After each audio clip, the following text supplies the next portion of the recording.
Press.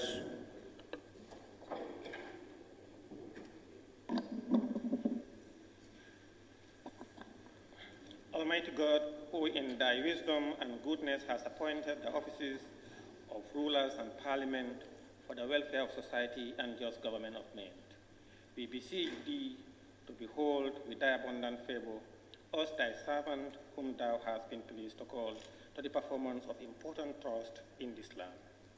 Let thy blessing descend upon us here in this house assembled. Grant us that we may treat and consider all matters that shall come under our deliberation in so just and faithful a manner, to promote thy honor and glory, to advance the peace, prosperity, and welfare of this country and of those whose interests thou hast committed to our church. Amen.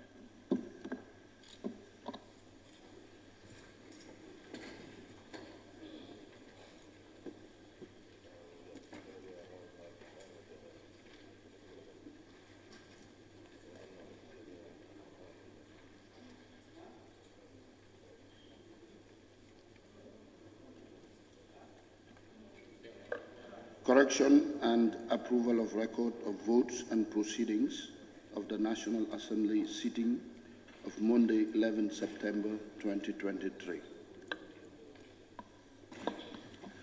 Honorable members, the record of votes and proceedings of the National Assembly sitting of Monday, 11 September 2023 is before us for correction and approval. Can any honorable member please move that the said record of votes and proceedings be considered and approved? Nominated member Fatou Jawara. Thank you very much, Honorable Speaker. I rise to move that the said record of votes and proceedings of the National Assembly sittings of Monday, 11 September 2023 be considered and adopted. Any seconder? The member for Kiang Central. Thank you, Honorable Speaker. I rise to second the motion. It has been moved and seconded that the record of votes and proceedings of the National Assembly sitting of Monday, 11 September 2023 be approved. Any correction or observation from honorable members? And any honorable member who may have any correction or observation, you can do so by raise of constituency tag, and we will begin with the records.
Speaker, but the way Monday is spelled is obliterated.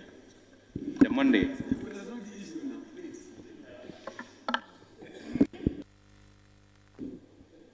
No, you are right, Member for Willis. I have not given him the floor, but please go ahead, sir.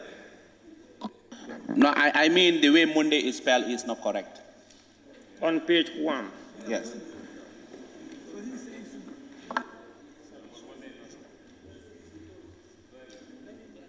Can you please direct us, Honorable Member? No, the first page, where you have records of votes and proceedings. Which article? Page 1, because we are on page 1. Yes. Yeah. No, before page 1, the front page. Okay, the cover page.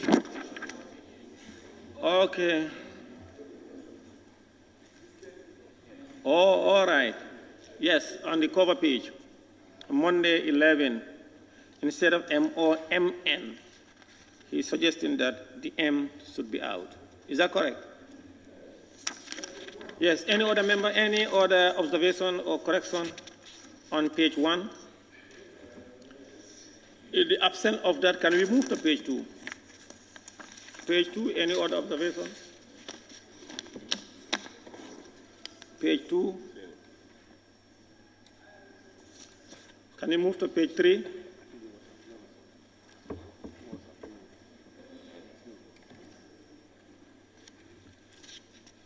Page 4.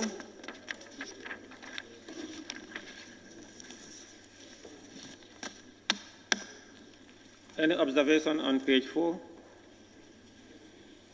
Page 5.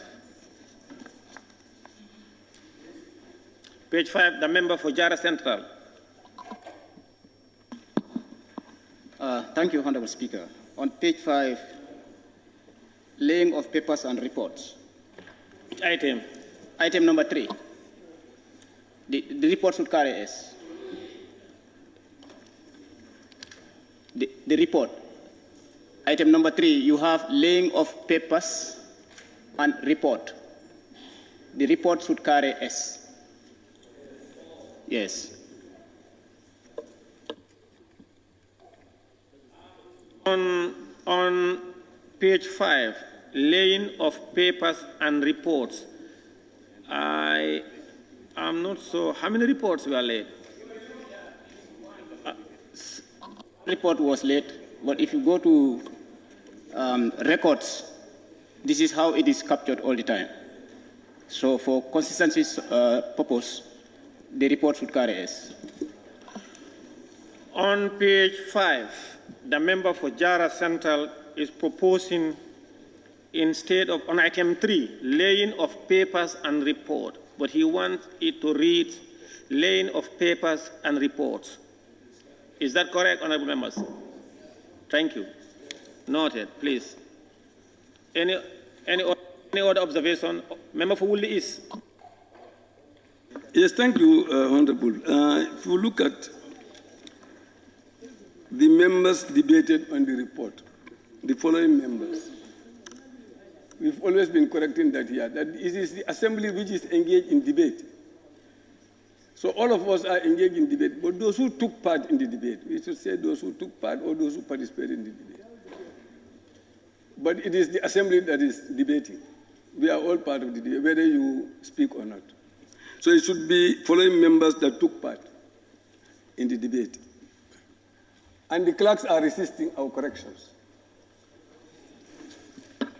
The honorable members, the honorable member for Woolly is on page 5.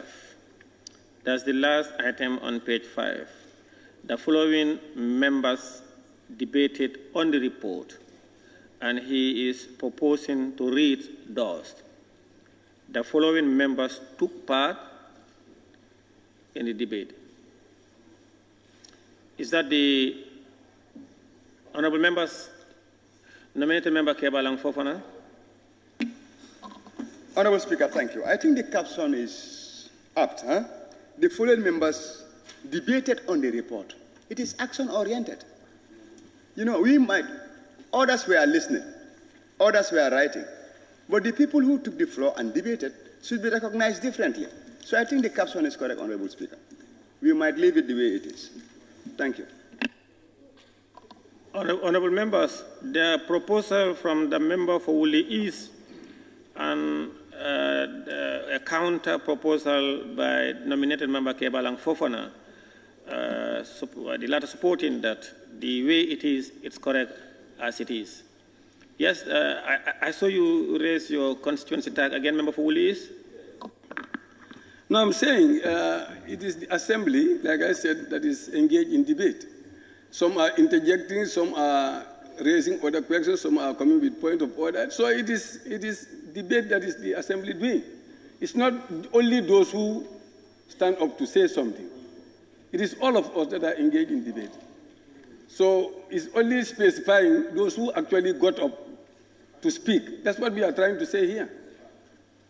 Thank you. Honorable members, if you look at the agenda today is loaded. So I won't entertain further debate on this matter. I'll just ask the honorable members. Do we agree to leave it as it is or to go by the proposal of the member for Woolies?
Honorable members, we are back again. Speaker, now, what no, honorable members, no debate on the matter. It's either yes or no. Yes, yes. Please, honorable members, do we agree with the proposal of nominated member Kebalang Fofana to go by what is written on the report or by the proposal? All right, honorable members, the proposal from the member for Woolly is to read as the following honorable members took part in the debate, or to leave it as it is.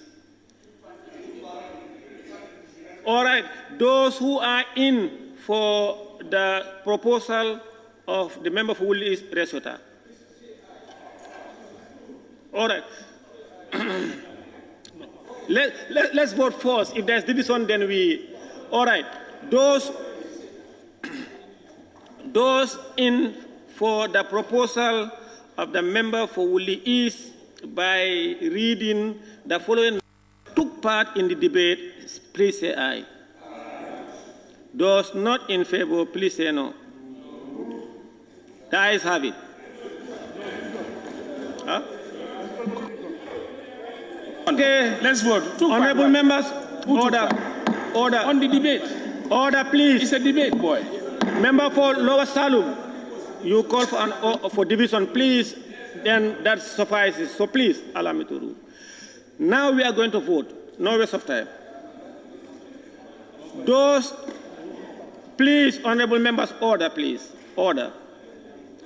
Those in favor of changing it to read the members for Lower Fulad West and team, please be with me.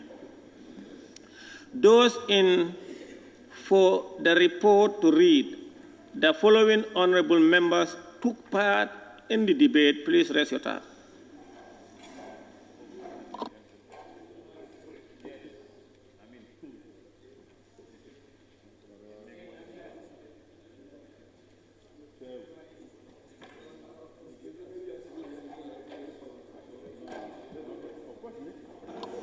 Those honorable members who want it to read as it is, and that is the following members debated on the report, please raise your constituency tax.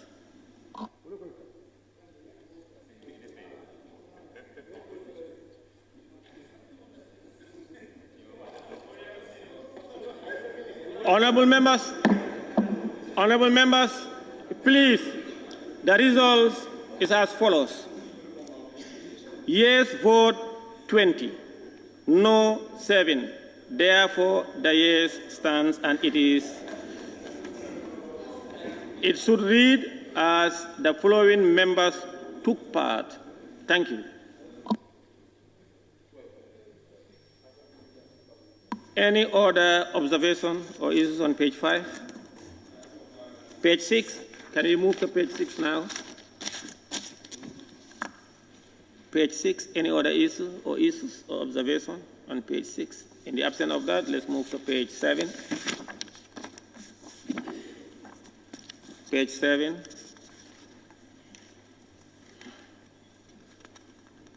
Page 8.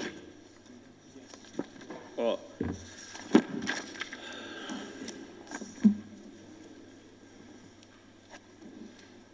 Honorable members, it has been moved and seconded that the record of votes and proceedings of the National Assembly sitting of Monday, 11 September 2023, be approved with amendments. Those in favor, please say aye. Those not in favor, please say no. The ayes have it. Clerk. Thank you. Bill, in respect of Standing Order 66, second reading of the Judiciary Officers, Remuneration and Other Entitlements Bill 2023 by the Honorable Attorney General and Minister for Justice. Honorable members, you will recall that the first reading of the Judiciary Officers Remuneration and Entitlement Bill 2023 was done on Monday, 4th September 2023, and today is appointed for the second reading in accordance with Standing Order 66-2.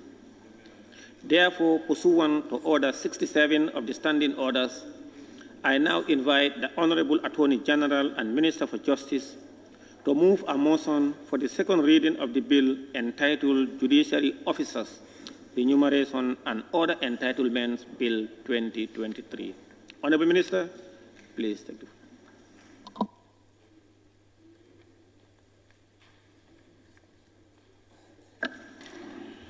Thank you, Honorable Speaker. Good morning, Honorable Members of the National Assembly. Honorable Speaker, I beg to move that the bill entitled Judicial Officers, Remuneration and Other Entitlements Bill 2023 be read the second time. Honorable Speaker, there is a prepared object and reasons at the back of the bill. With your permission, I would read that as prepared by my team, and I will elucidate a little bit, and then before the debate ensues. The judiciary of any nation symbolizes the administration of justice under the rule of law, which is a crucial factor in good governance and ultimately a sine qua non to the peace and security of any nation. The judiciary therefore play a very pivotal role in administering justice and maintaining the rule of law. Ultimately, it is a critical player in the realms of democracy and constitutional development, and have a key role as one of the three pillars of state components. So it is in this regard that it necessitated the need for this bill. The bill is to make provisions for the enhancement and upgrading of the salaries, allowances, pensions, and entitlements of judicial officers. The bill further seeks to regulate the conditions of service of judges of the Superior Court and judicial staff. Finally, the bill makes provisions to address all issues in respect to the welfare of judicial officers. Honorable Speaker, I wish to remind this August Assembly that this bill is being presented pursuant to Section 142 of the Constitution, for those of you who holds your Constitution, which states that remuneration of judges, that's the title of Section 142 of the Constitution of the Republic of the Gambia. It says a judge of a superior court shall be entitled to such salary, allowances, and on retirement such gratuity and pension as may be prescribed by an Act of National Assembly. This is similar to that of the National Assembly, which is provided for under Section 95, which says remuneration and allowances of National Assembly members, the Speaker, the Deputy Speaker, and other members of the National Assembly shall receive remuneration and benefits, including retirement benefits, as an Act of National Assembly. So, Honorable Speaker, Order, please. When the Constitution came into being in 1997, Section 95 provides that there must be an Act of National Assembly to provide for the conditions of service for National Assembly members. In the same year, 1997, Act number 9, the National Assembly passed their own act to determine their own conditions of service. In the same 1997, when the Constitution came into being, in Section 95, it makes provision that there must be an Act of Parliament to determine the terms and conditions of service for National Assembly members. National Assembly passed their own in 97, the same year. Judiciary, we are in 2023. They don't still have this act, and it's the same Constitution that prescribed that there should be an Act of National Assembly, because these are all different organs of the state. Their terms and conditions of service must be clearly spelled out by an Act of National Assembly. So we are only bringing this pursuant to the same provision of the Constitution. We are far behind schedule for the judiciary to have an Act of National Assembly that will determine their terms and conditions of service, like it does for the National Assembly, like it does for the ministers as well. Cabinet also have an Act of National Assembly that also define their terms and conditions of service. So judiciary is the only arm of state or organ of state that do not have an Act of Parliament to determine their terms and conditions of service. That is just to preempt some of the part of the debate. Honourable Speaker, with your permission, I beg to move on those terms. Thank you very much. Thank you very much. Any second, the member for Lower Salo. Thank you, Honourable Speaker. I rise to second the motion. Together, I want to take part on the debate. Before going further, Honourable Speaker, the justification of the minister that the National Assembly has this, and they want to have this. Honourable Speaker, I will be proud to say today what I have done yesterday that will want me today. I am the part of those people who rejected the draft constitutions. These are the reasons of rejecting the draft constitution. I want to register myself. I have dig a big graveyard where I will put this there and bury it. Because, Honourable Speaker, if we are serious as a nation, I mean, what I said yesterday, Honourable Speaker, the Minister of Justice will not lay this in Parliament for today. When teachers are crying, when doctors are crying, when farmers are crying, after all, you said you want to compare these two institutions, the National Assembly and the Judiciary. In fact, what the judges have, free of fuel allowance, cars, accommodations, what do you call it, all these, and security, many things. Do we have it? Honourable Speaker, you cannot justify your bill because National Assembly has it. No, you even failed in that act, Honourable Speaker. We want you to bring us reasons why you want this. If you are serious, you could have asked the judiciary. If they cannot do it right, we the parliament will make it right. If the executive, if they can't do it right, we the parliament, we have our core responsibility, we will make it right for Gambian people. You cannot start dilly-dallying people saying that we want this, we want this. After retiring for 10 years, your allowance will be continued. Where is the farmer?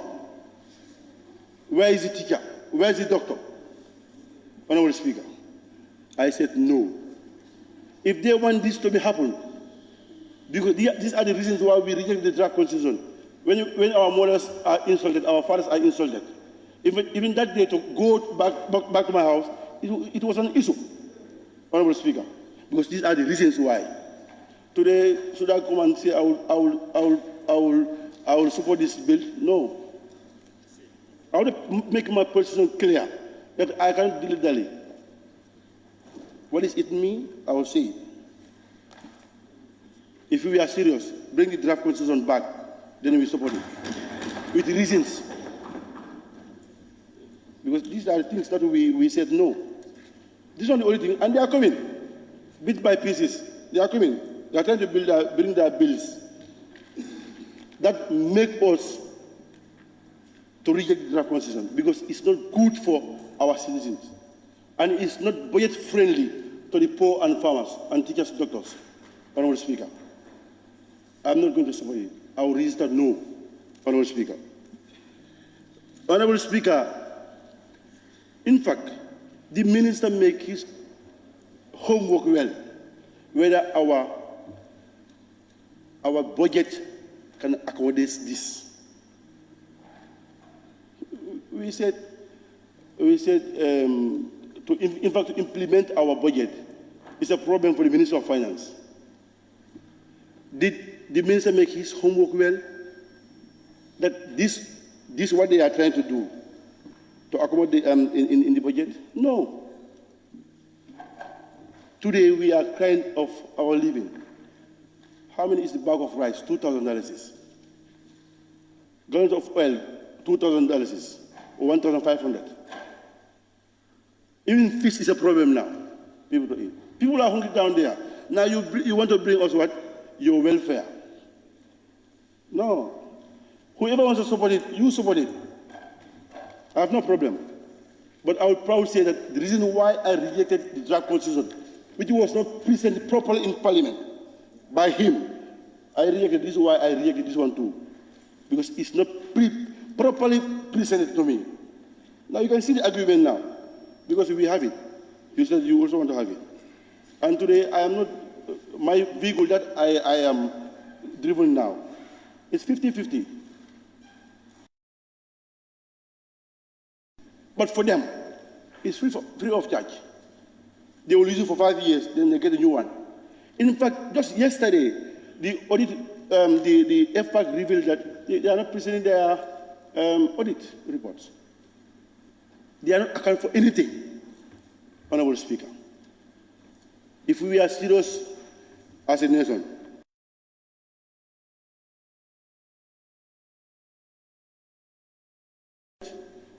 that will suffice and cater for the farmers and teachers and our livings. But in this case, Honorable Speaker, I'm not going to support it. And I urge all honorable members not to support this bill. Because it's not budget friendly, it's not citizen friendly. Now, before being a judge, you start from school. Teachers will take you, they will lead you after you've been a judge. Those who want to prepare you to be a judge, Honorable Speaker, even where to sleep is their problem. And we are not catering them. And there's a reform also, civil servant reform again, which should lead by the Honorable Minister. But he said, no, as far as I am there with judges, let me bring this one, to sanitize the judges. No. What judges are doing, what doctors are not doing. And again, it will be a precedent if we pass this. All institutions will bring their bill that we will never reject.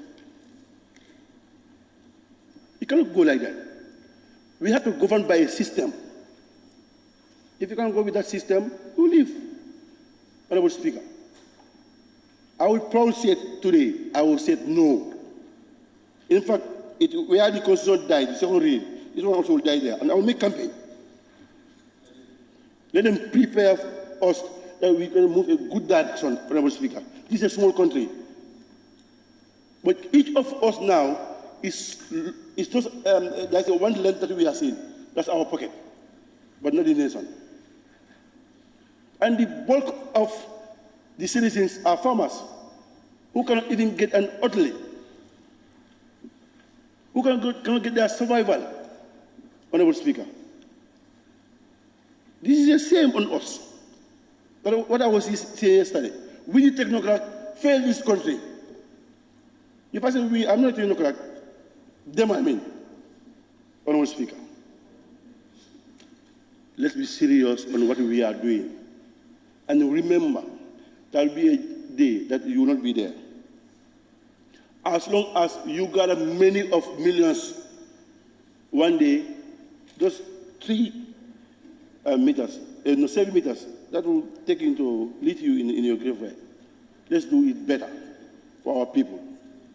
I'm not going to support it today. The reason why my mother was insulted in 2020, my father was insulted. Let them insult me today also. I'm not going to support it. Because these are the issues. And they are bringing it. Bits and pieces. That was inserted in the draft constitution. Then the citizen doesn't know that the draft constitution was given to citizens to consume, to put their inputs. But you can see, they are just silent in a corner whereby they will draft their own issues that will protect them. But it was not citizen friendly. But people doesn't know that. Honorable Speaker. Honorable Speaker, this country is small. And I beg, let the Honorable Minister take a reverse and think of the citizens.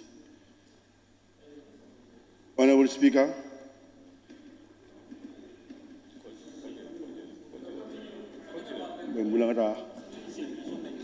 okay, yeah, go ahead, please. Honorable Speaker, there are reforms. There are reforms that are going on, Honorable Speaker. Let the minister take the lead and make those reforms whereby we're able to cater our people, but not ourselves. You can see the way he backs on his argument, the National Assembly. What do we have? What do we have today, Honorable Speaker? I don't have any oddly. The vehicle that I'm driving is from my...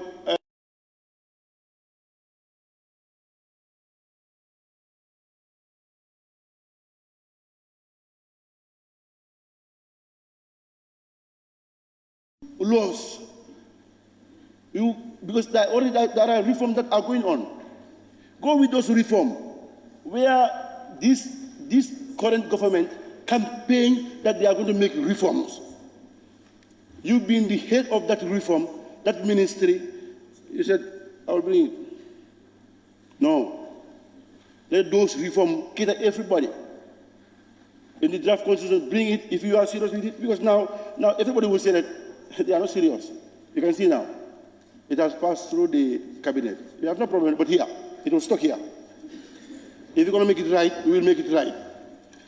Because this country, whether you know it or not, Honorable Speaker, I'm sorry to say it, is singing every day because of the technocrat. Honorable Speaker. Every day, this could have been the best country so far. This is why it was called the smiling coast of Africa. I was coming there, one of a colleague, he said, it's a crying coast of Africa. I said, you have right to say so. When your own country, you have freedom. When your own country, the survival is a problem. Only there's a minority house. Only a minority, sorry.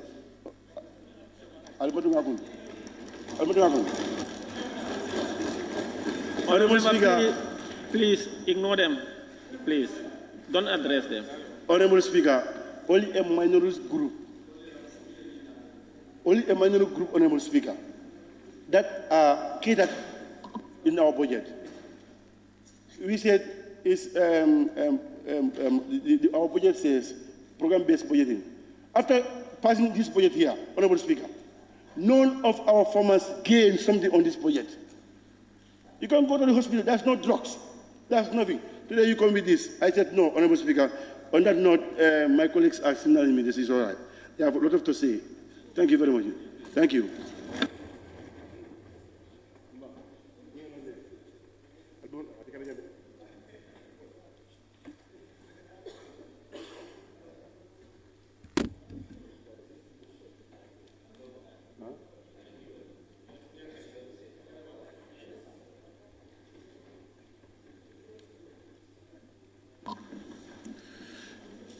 Thank you, Honourable Member. In accordance with Order 67.1 of the Standing Orders, I will now open the floor for debate on the general merits and principles. Point of order. Point of order. Honourable Speaker, I think you are cutting the process. I think you need to move. It has been seconded already. Now you need to take account whether we move forward or not before we go to the debate.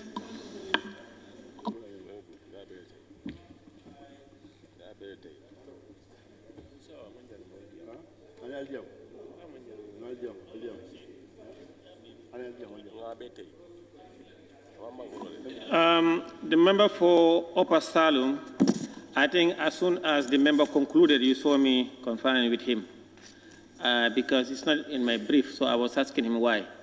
But according to the advice I got from him, it will come later on because during the first reading, I'm not so...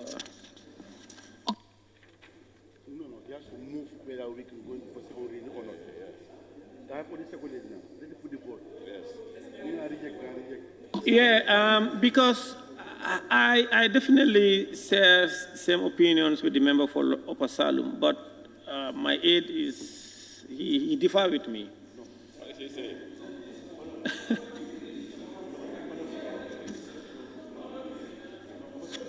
Please, member for Upper Salem. Member for Upper Salem. Yeah, what I'm saying is, once a motion is moved and is seconded, I think you should need to go to the second round, and then the motion has been moved and seconded, and then you take a vote, whether we move forward or we stop, we reject. Yeah. Exactly. If we are wrong, you need to accept we are wrong, Speaker.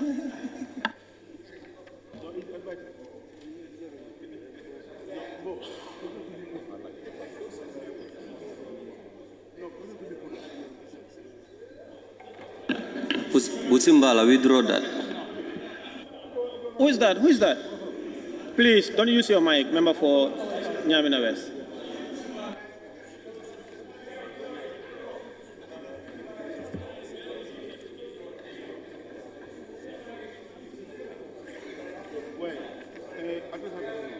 Order. Order. Honorable members, I am going to put the question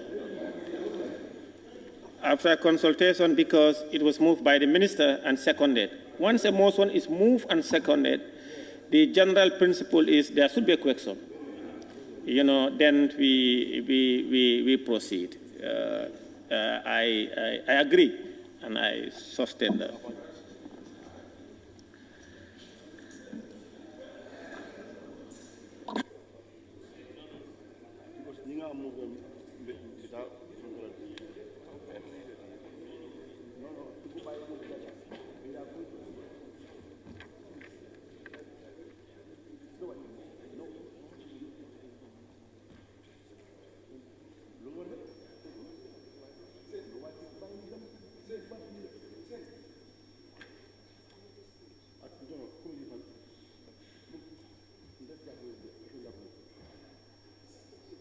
Honourable members, yes, the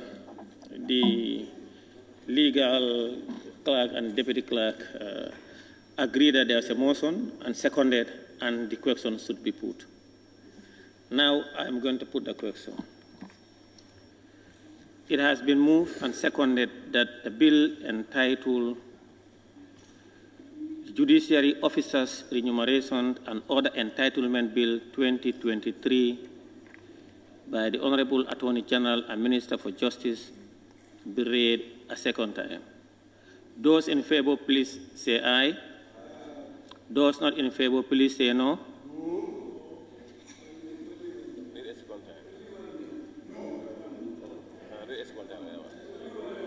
Huh?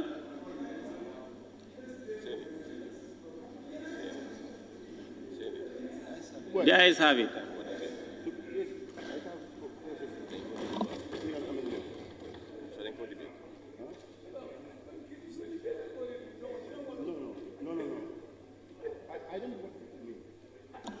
Honorable members, please.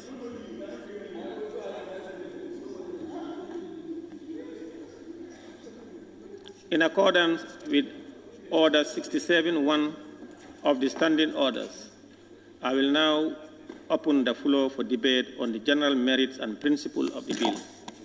Any honorable member who wishes to partake in the debate may do so by show of constituency card.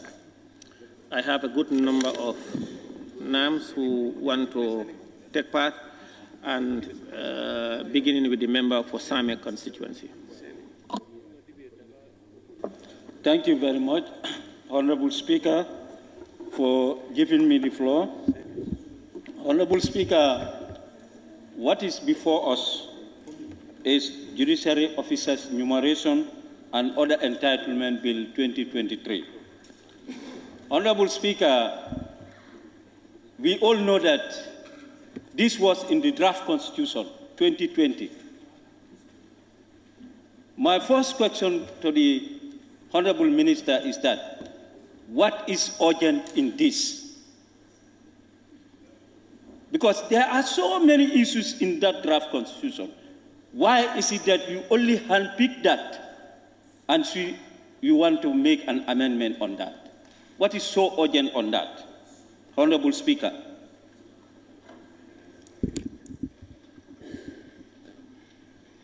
Honorable Minister and Honorable Speaker, if you look at the bill as he put it, the bill is to make provision for the enhancement and upgrading of salaries, allowances, pension, and other entitlement to judicial officers. What we need in this country, Honorable Speaker, we need a general restructuring of salaries. We need that. There are people who are suffering, as others put it. And my advice to the honorable members, let us not rush. Let us not rush. Still now, we have the power. We have the right to say what is in us about the bill. But still we have the power. There is still, it's a process. We should not just allow it to pass like that. We don't want to set a precedent here. There are people, what they earn every month, they cannot in fact buy a bag of rice.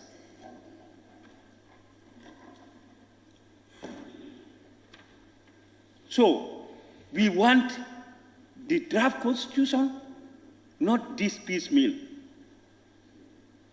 We want to address issues that are of national concern. If you look at that draft, you and I know there are important things there in that draft constitution that concerns citizens very well. And I'm surprised for the Honorable Attorney General Justice to say, trying to compare National Assembly and the Judiciary. Yes, he's trying to compare that, yes, you have passed this, so they also should. Some National Assembly members are the one paying their own drivers. They are the one responsible of their cars in terms of maintenance and other things, fuel and other things. And that is not the case at your end. Honorable Speaker, let's call a spade a spade. If others here, maybe they say, yes, honorable members are riding these expensive cars. But what is on top of honorable members, we all know. We all know. So, therefore, I don't want to prolong talkings. I just want this to be referred to ABC. And whoever committee is responsible of this, you have to try and meet with people that concerns them. And Gambians at large, because this is from the draft constitution. It is from the draft. We want to hear from the citizens, our representatives. We want to hear from them. So thank you very much, Honorable Speaker, for giving me the floor. Thank you very much. I now give the floor to the member for Fonyi Councillor. Thank you very much, Honorable Speaker. And I thank the Justice Minister for laying his foundation outside this bill, and I can justify that. The comparing and contrasting that he's doing with the honorable members is not part and parcel in this bill. So I want him to withdraw that and make sure he informs us vividly to be. Being the Justice Minister is lobbying to members about this bill. This bill is a volcano bill to the Gambian people. And I believe, with all honesty, looking at the Constitution, Section 33(1), protection from 1997. Protection from this one, it says, all persons shall be equal before the law. And sub provision 5, no law shall make any provision which is discriminatory either of itself or in its effect. This is very discriminatory. Very clear. Superior judges, where are the magistrates? Where are the clerks who are doing the donkey job of the courts? So you expect us to stand and say, I'm here, other honorable member, let's pass. Which committee? Let's trash this out and we bury it 40 feet down. We don't need to waste our time on this. We have to be honest. As you have retired, you will still be paid. Being a superior judge, still, my salary will still be increasing. How about that poor teacher? How about that poor soldier? Nurses. I concur with the honorable member. If we accept and refer this to the committee, we tailor-made change. Education director can also come. Other services can also come and say, we are laying our own bill. I concur with you. Let him work with the reform agenda that will suit the life and the aspiration of the Gambian people, not only a cohort group. We cannot accept a kabudu in terms of our gains and remunerations. It has to be all. All these are issues that I think it should be a clear moment for us. Of recent, the government came with a ban. What are they banning? Are they only banning for the sake of banning? Based on resources. That's what the other honorable member said. Will we be able to cater this? And the saddest part of it, honorable member, we have to be smart. He is a judge, he's a lawyer. He cannot come and play with our minds in this assembly. It's a taboo. So being the case, you compare me as a parliamentarian. Others are even renting. Some of these have houses that they are lodged for free. Cars driving for free. Security is free. Whatever you're to do, a lot of them are all free. And what are their earnings compared to us? So I believe, we could not be used as tools. Every honorable member, you are responsible for yourself and your constituency. My people and other Phonyicans have said they don't want it. They don't even want to see it pass to a committee. It has to be buried alive, 40 feet deep in this. You should not waste our time. You go to committees and say, okay, the ABC passed to another committee, they sit, they'll be paid. Are they not the same results that are going? Let's not waste our time on this. This is very clear. And I believe, in all honesty, we should be proactive. One, I want to make the record straight that I am not against the progression of the law. I am also not against the welfare of judges or non-judges alike. But what I'm not in for, to favor one cohort group and leave others. And why a chunk was, cut, prepared. This is resources.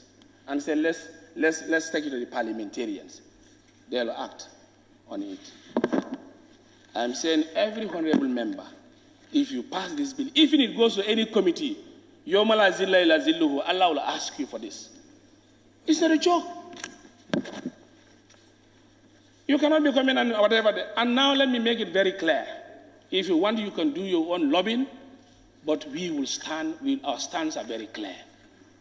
We are not in favor of this bill, and we want it to be thrown forthwith. Not even a committee. Because with all honesty, I believe, looking at the status quo, look at cases that are flying in the courts. 2 months leaves all over. These are public servants. They are all public servants. Are they not? But look at the entitlement of the public servants and them. You see a vast difference. And the other funny thing that I want us to be very careful, if you pass this, this is going to be on its regulatory authority of its own to a commission. The commission will decide and make sure they do whatever they like. I just pay them as they are, but we will not have any hand in this. Let's look at this critically, and we make sure we argue on the facts that will salvage this country. On that note, I adore every honorable members. Let's not pass this bill. Let's reject it outright. And the minister's lobbying will not work here, and we will not accept it, and we are against. I rest my case. Thank you. Thank you very much, honorable member for Fonyi Councillor. I now recognize nominated member Kebalang Fofana.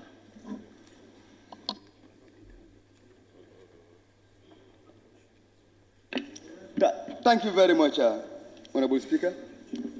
Honorable Speaker, to start with, I think I would join my fellow honorable colleagues to say thank you to the Minister of Justice for the second reading of the bill, and then telling him that looking at the objects and reasons of the bill, we believe that should be across the board. Providing incentives to workforce is an obligation on every employer. So, and if you look at the title of the bill, it says Judicial Officers Remuneration and Other Entitlements Bill, which means the bill seeks, among other things, to provide a platform that will be motivational to the judicial workers to enhance their retention. That is in good spirit. And I believe each and every member of this honorable house will stand for that. Wherever you talk about quality delivery, efficiency, productivity, it comes with incentives. That is a general rule. That is a standard practice. Now the question is how? And that's where our mandate comes as parliamentarians. The how element to that is answered by the bill. And to answer that, I will refer this House to Section 100 of the Constitution. If you go to Section 100 of the Constitution, that is the legislative powers of the National Assembly. This House is the only body in this country that have the powers to enact laws. That's why the bill is presented before us. Why am I making this argument? It's premised on the fact that we are making comparisons between the draft constitution and this particular bill. There are fundamental differences. The draft constitution was presented to this noble house. Nominated member, please, take your seat, sir. Hey, member Polate Kuna, put off your mic. Don't put on your mic. Members of the gallery, I just want to inform you that please put your mobile phone on silence or vibrate mode if you cannot switch it off. We may not want to entertain mobile phones ringing and distracting members. Please. Nominated member Kebalang, please proceed. Thank you, Honorable Speaker. The only problem is I can't rewind. And I'm distracted, but I will try.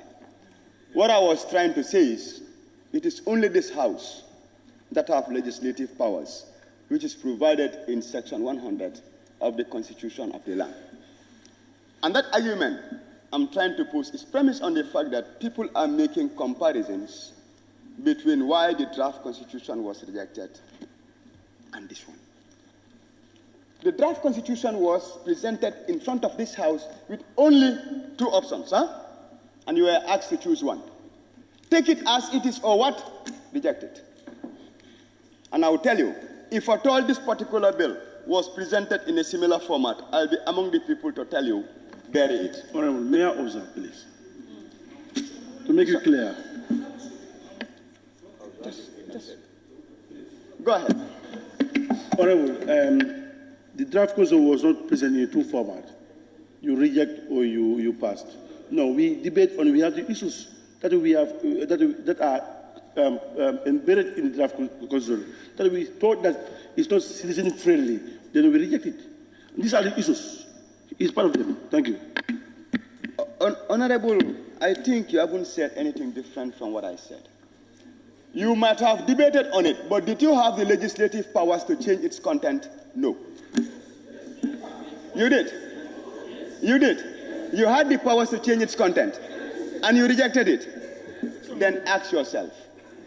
Because as a lawmaker today, I have the powers to change whatever is bad in this particular book. Why should I reject it? I have so many reservations in this book. I believe that the judicial officers, the judges, have been treated as more equal among equals. I believe that there are people in the judicial system also who deserve something. And I believe that as retired judges, in fact, if at all this should be passed as a bill, they will receive more than serving judges. But do I reject it? No, because I know I have the powers to take this to committee stage, sanitize it, expunge whatever is bad in this bill, and replace it with something good for society. Because the people serving in that noble institution are our fellow Gambian brothers and sisters, our fathers and our mothers, and they are serving a noble. They are serving their country nobly. They deserve the motivation. Do we do it at the expense of society? No. But do we allow them to continue striving within an atmosphere of insecurity? No, when we can do better. So I agree with the members. 90% of whatever is provided here needs to be looked at thoroughly. We do not need to rush the process. Let us refer it to ABC. We scrutinize the bill. Let us not bring comparisons between arms of the government. No. The moment we start doing that, we'll be making fundamental mistakes altogether. And I stand to believe maybe the minister's pronouncement or whatever he said was misconstrued. Okay, and I know right now if he was given the opportunity to withdraw, he will. But as members, we can transcend beyond that and try to know, take his words in good spirit to mean that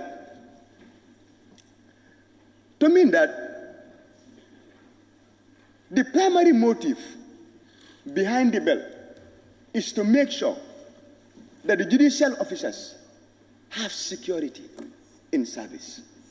We are looking at everything that we don't want to see in the bill. But there are other issues in the bill that do not apply to us. For example, if at all you look at, there is a particular clause where it states that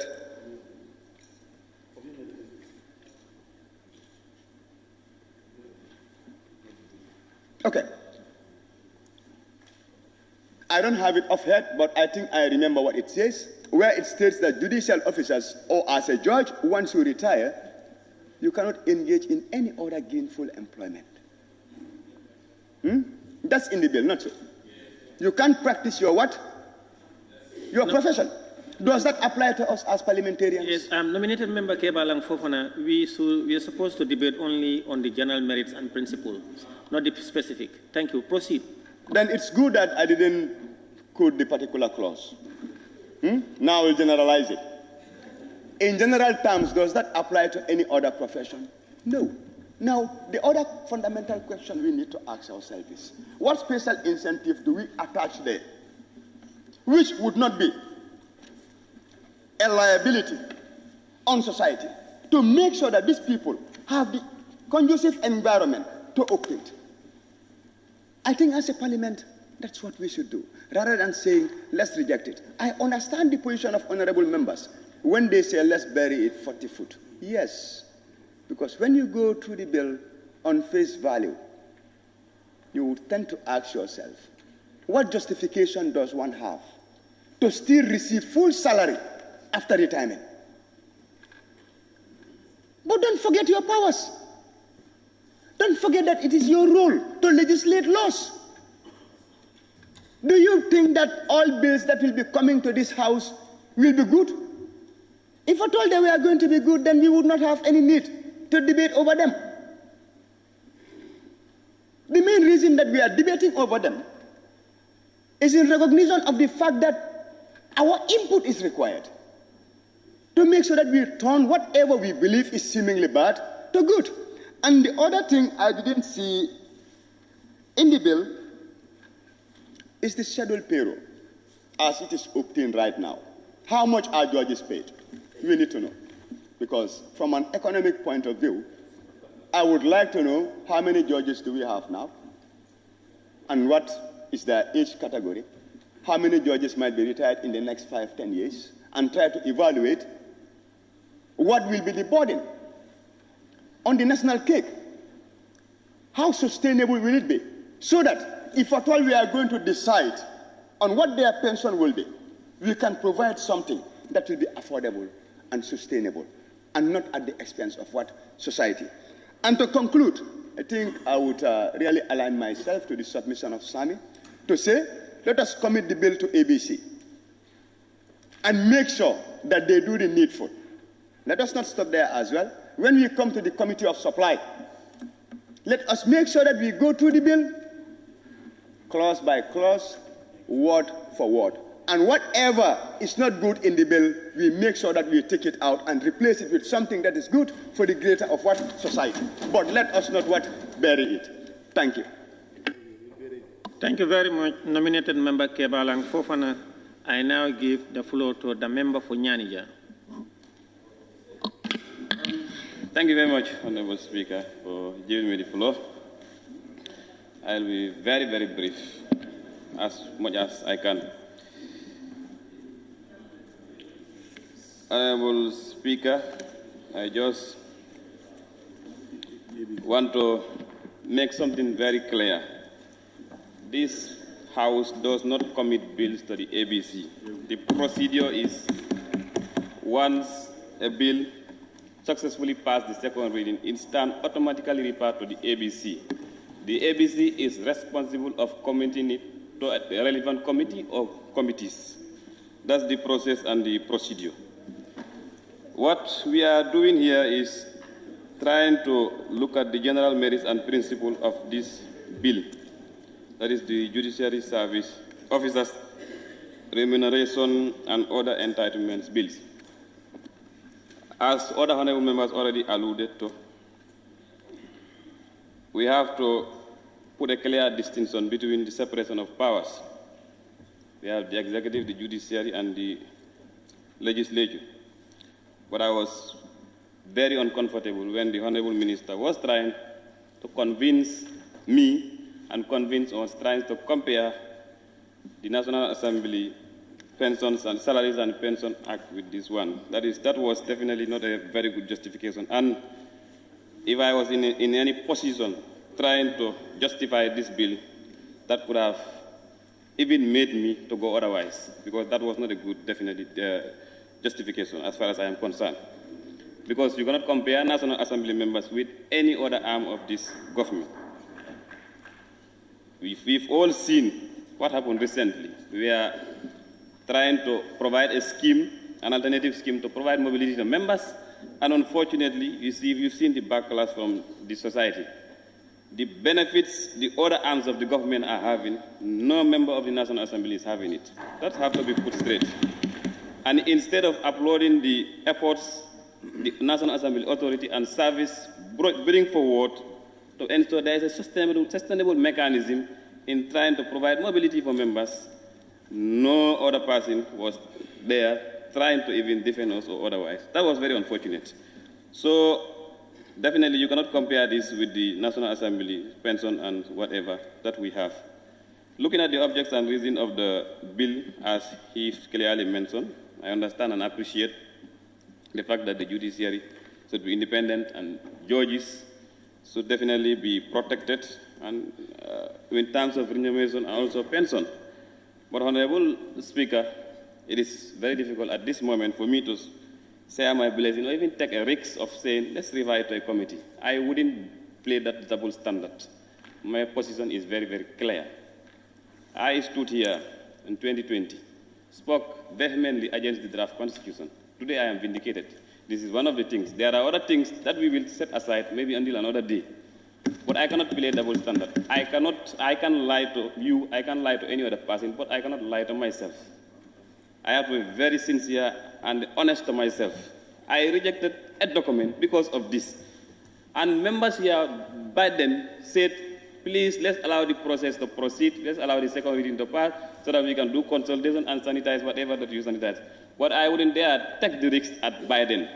And it's the same position I am having today. I cannot take any further risks. Because people are crying. Even if you go to media, everybody is talking about this. Who am I to say, let's give it a chance so that we can sanitize it? Who knows what will happen next? Let us be clear and very sincere to ourselves, honestly. So, how others put it at the grave or whatever, I wouldn't say that, because I have high honor and high regard to the separation of powers. I wouldn't stand here to debunk or say anything against any other arms of the government, be it the executive or the judiciary. No, I wouldn't, because we operate differently and independently in our own ways. But honestly, if there is a business before me, which you know that in my concern it is not clear to me, and I am not convinced this is good for the society, because what will I tell to my people that we pass a bill whereas we said if a judge retires, you will be paid the same salaries and whatever until you die, and when the government increases salaries, those things will be increased. In a simple term, a layman wouldn't understand that. That is not happening anywhere. And then I even doubt whether this is not even a violation of the Salaries and Pensions Act. I don't know, but to me, honestly, that doesn't tell well. So honestly, Honorable Speaker, I think it is a very bad timing, as others have said. It is very unfortunate. I wouldn't, as I said, I wouldn't want to be anyhow negative or anyhow different, but to be quite honest, in my own opinion and in my own consent, I cannot say, give my blessing to this because of the implications this have. Neither taking a risk to be playing double standard represented to a committee, no. Honestly, I can't do that. So on that note, thank you very much, Honorable Speaker. Thank you very much, member for Nyanija. I now give the floor to the member for Kiang West.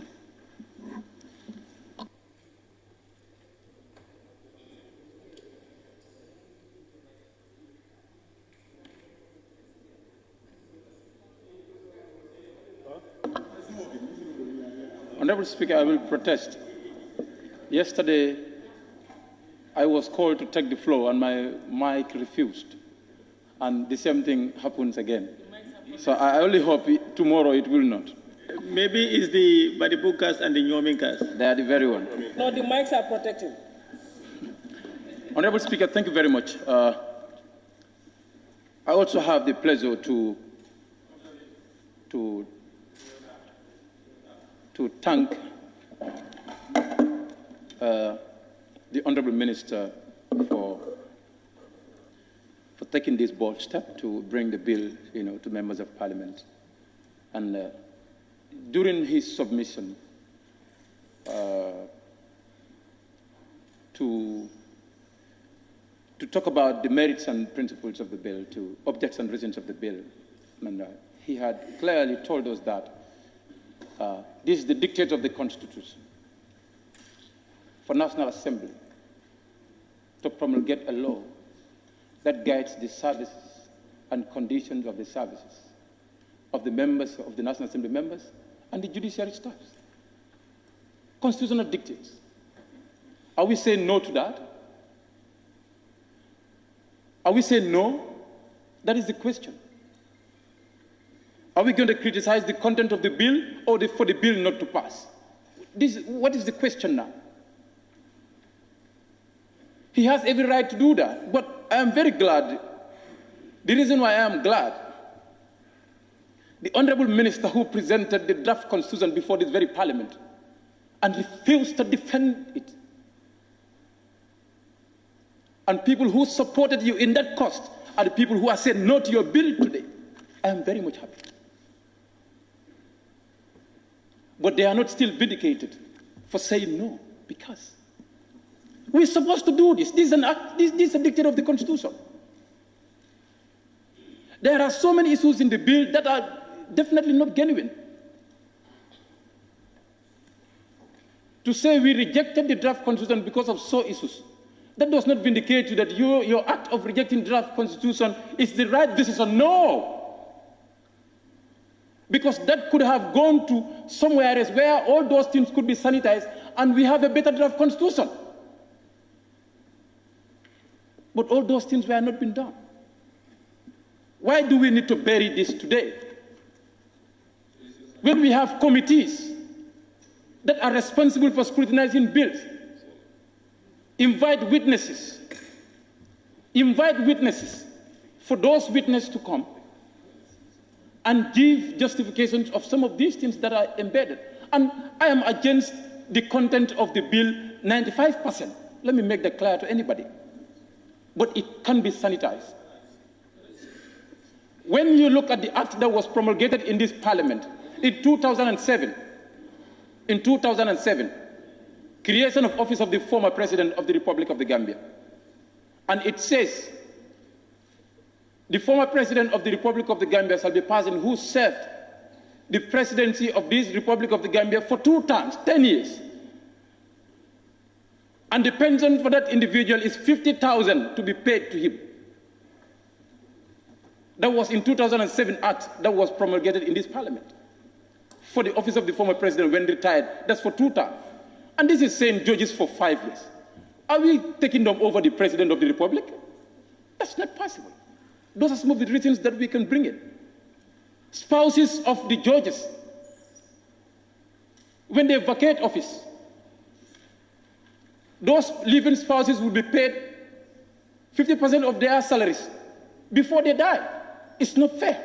Let's look at those things. Those are good justifications that we can bring out, and the committee tried to justify and said, we removed so, we removed so, we removed so. But the Constitution dictates us to do this 1997. Since 1997 to date, we cannot do it. Let's do something that is genuine. This is the genuine pension. We calculate it for them, and they are given their pension. And something must stop in this country, Honorable Minister. There is no football game between the executive and the National Assembly. Something must stop. This is why I can't agree more with the minister, saying the National Assembly has passed their own, That was not a good one.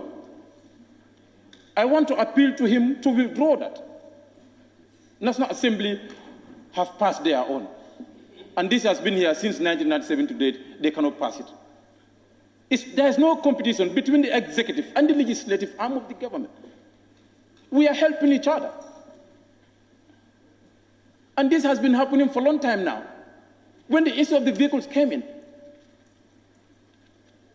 some were justifying what executives are having. It's not justifiable. These are two different arms of the state. So when issues come before us, as it is today, let us be very, very careful. We are not going to set any precedent here. But I am pretty much sure, before I conclude, that the minister is not committed, or this government is not committed to bringing in draft constitution for us. Because this is a proof of piecemeal amendments and bringing it before the parliament. Because the draft constitution would have catered for all this. So those who supported the draft constitution would have supported this bill that you brought here today. But you refuse to stand by them, stand with them, and defend the draft constitution as the Honorable Minister. And today you bring in this. Honorable Speaker, I want to join colleagues to allude that for the bill to be committed to the necessary committee, to the right committee, for them to sanitize the bill. And even if the committee do their job, it will still come back to this parliament, to the plenary, for us to look at their recommendations and still say yes or no, and still say make amendments at the stage of consideration. So it wouldn't make much sense to reject the bill at this level. But there are so many issues in the bill that are very irrational and they are not genuine for them to, for that to be done. All the services are very noble in this country.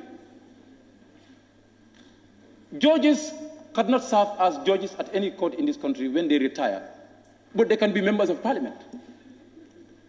They can be presidents. You cannot do consultancy. You can furnish us with that, and what law prevents them to do that? You can please furnish us with those things. So let's debate substantially and look at issues surrounding this bill and make sure that we do the right thing for the country. Of course, we are representing people. When the bill was presented, I've sent the copy of the bill to my constituency platform, and people debated substantially on it. Some were saying this is one of the reform agendas of the government, and some were saying this is not good because all the services are noble. But what is more important, what is obligation on us as members of the parliament, is to do our job. We have a legislative responsibility, and we have a responsibility to make decisions and take responsible of the decisions that we make, the consequences of our decisions that we are taking in this parliament. Honorable Speaker, thank you very much for giving me the floor. Thank you very much, Member for Kiang West. I now recognize the member for Upper Salum. Thank you very much, Honorable Speaker. Thank you very much, Honorable Minister, for bringing this bill, which is essentially to regulate the condition of service of judges, but of the superior courts only. And, Honorable Speaker, if you remember, we need to fast forward, or we need to rewind the tape, just like my colleague said, in what happened in 2020, when the same minister was sitting right there where he is, but I was sitting over there. And I was one of those that stood to say no. This was one of the clauses why I said no to the draft constitution. In fact, on that day, I remember I asked him, you are trying to create a pension scheme, or how do I call it, a retirement heaven for the judiciary. That's what I told him. It was unfortunate that he was in the firing line because he was new at the time as the Attorney General. And nothing actually has changed. It was the same day or the same night when we were being called traitors, when we were called unpatriotic, when our mothers were insulted for saying no to the draft constitution, when most of the people saying yes, they did not even go through the draft constitution to understand what embedded in it. We went through it. We knew what actually happened. We knew there was need to be more consultations. And the people that were saying, and most of the people that called me, I said, look, did you go through it? They said, no, but we need to go to the Third Republic. What actually is it when you go to the Third Republic? We're still going to be Gambia. We're still going to be the Republic of the Gambia. What actually important is for the reforms that we want to do to make sure that we set pace and put them in place. So today, it's the same people that are actually telling me, no, you need to throw this one away. I'm telling you, it's the same. They're sending me messages, calling me that you need to throw this away because this is not sustainable. What has changed in 2020 and now? What has changed? Was it sustainable in 2020? No, it wasn't. What we said is there needs to be more consultation on this particular bill. Because again, even though I understand that you are talking about a few number of people, we understand that. But do you think the number of magistrates will continue to be magistrates for the rest of their lives? No, I mean, we have to be fair to each other. We have to look at it holistically, but not only to look at only a very small few and create them as if like they are better than the rest. In fact, if you look at the law here, it's called the former president's official allowances and other benefits of the president of the republic. He only gets $50,000 when actually retires, and he only qualifies when he serves 2 terms. But here you are telling me the Chief Justice only needs to serve only 5 years, and then he can retire for the rest of his life with a salary. Official vehicles, even vehicles to transport them. You said, okay, we're going to provide transportation, but the following judicial officers following: judges, chairman of the Court of Appeal, the judicial secretary and deputy, the master, the sheriff, chief magistrate, only. No. So I think we as members of parliament, I think there's a great need for us to really scrutinize this and also to ensure that it's actually very sustainable. Because when you're dealing with retirement, when you're dealing with pensions, you are thinking about the future. And there's no one that can tell me the lifespan of a judge. Nobody is. You are just making a guess. Nobody. For Opassalum, please don't be specific. Please. Don't be? Don't be specific. Yeah, that's part of the merits. I'm just saying. I'm just pointing out something that is actually in the equality. Please, proceed. Yes, these are the merits, you know. So for me, we are dealing with something that's actually segregating. So we need to be really be very careful of that. Now, if you go also even further, now the security aspect as well. You know, I mean, you say on clause 16, a judge shall be provided such security as shall be adequate for the protection of his or her person and residence. I mean, again, we're forgetting about the magistrates. And these are the people every day. You go to Kanifing, you go to Banjul, you go to all over the place. Honorable member for Opassalum, please don't cite sections. No, I'm reading from what is given to me. Please, it is specific on...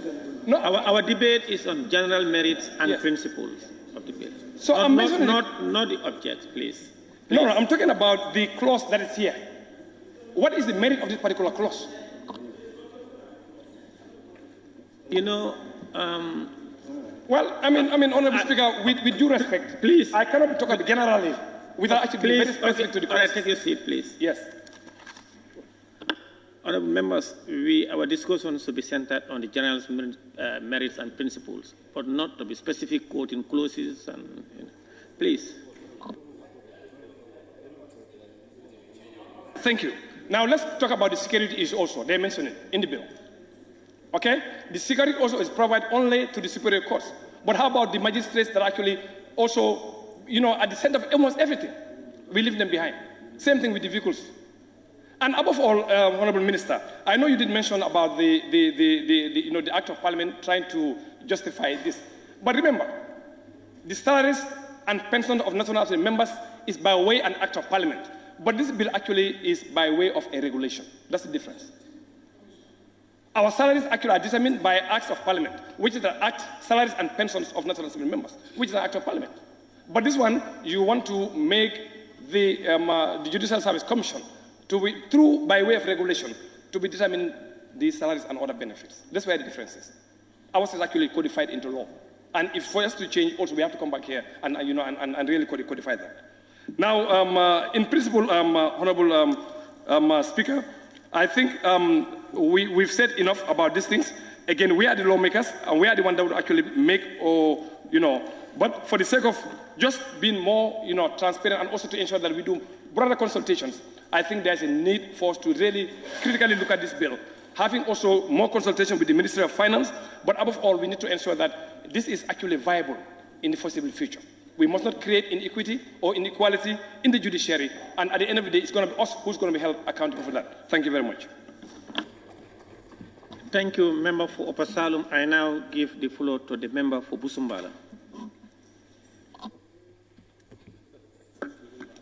Thank you very much, Honourable Speaker.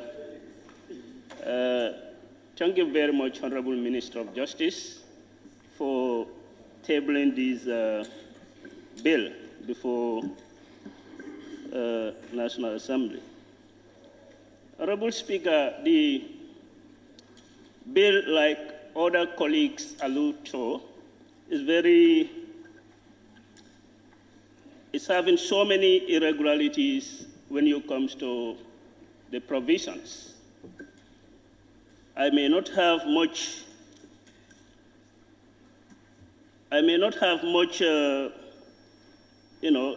disturbance about its merit, as it is important that we encourage judicial officers whilst doing their service noble job in this country. To increase, upgrade salaries and allowances of judicial officers is something that is important. We need to do that. But whether our current economic situation is viable to cater that, that's one of the considerations that need to be factored. And looking at the provisions of the bill, there are certain discriminations in respect to their official vehicle allocations, as it has been provided in the Act.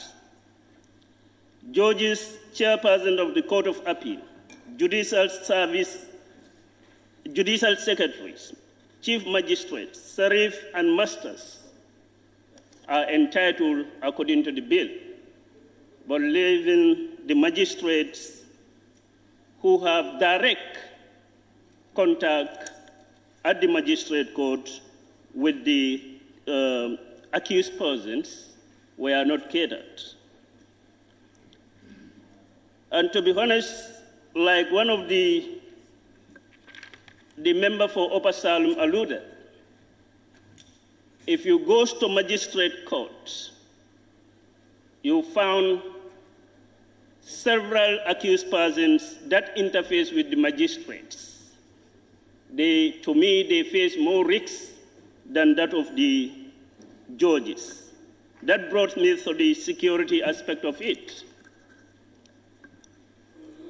If you are telling me that judges who, after pensioning, should be entitled to security for the rest of their lifetime, what happens to the other sectors, like the police, commissioners, generals in the army, who are in the security fraternity and they're doing the security for this country, and they are facing greater risks?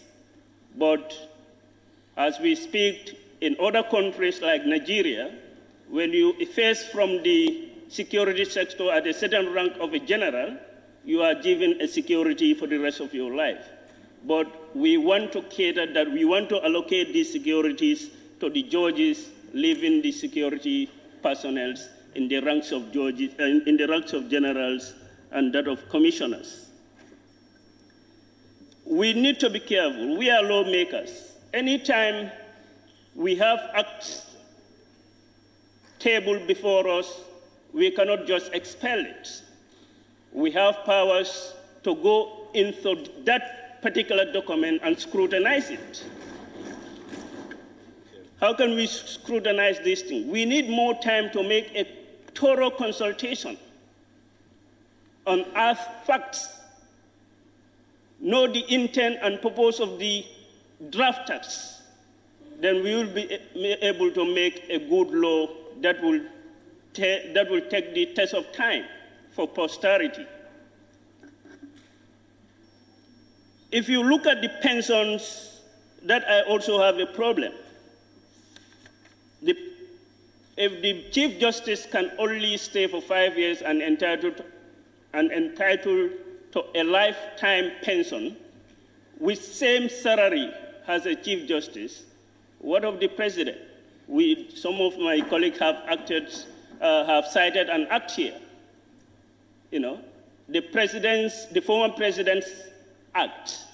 They can serve 2 terms and entitled to only $50,000 after presidency. So are we saying the contribution towards the national development in this country by the Chief Justice overweighs that of the President? No. So let us try to be very careful and go through the content of the bill very critically so that we can do justice to the bill.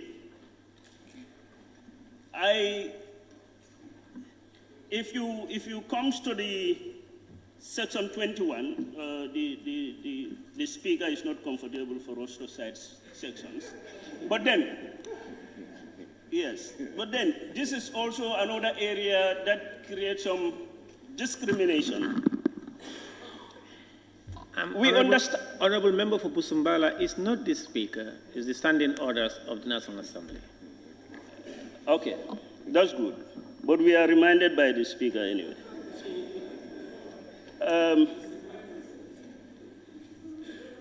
Let's look at the surviving spoils of the judges also in this respect.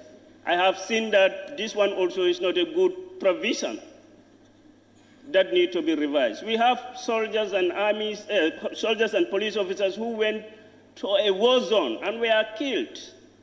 And there is no provisions in anywhere that covering the payment of their salaries to be paid to their spouses.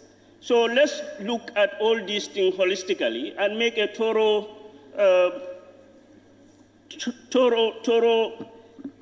thorough investigation and scrutiny on some of these provisions. There we can give a better law for the people of this country.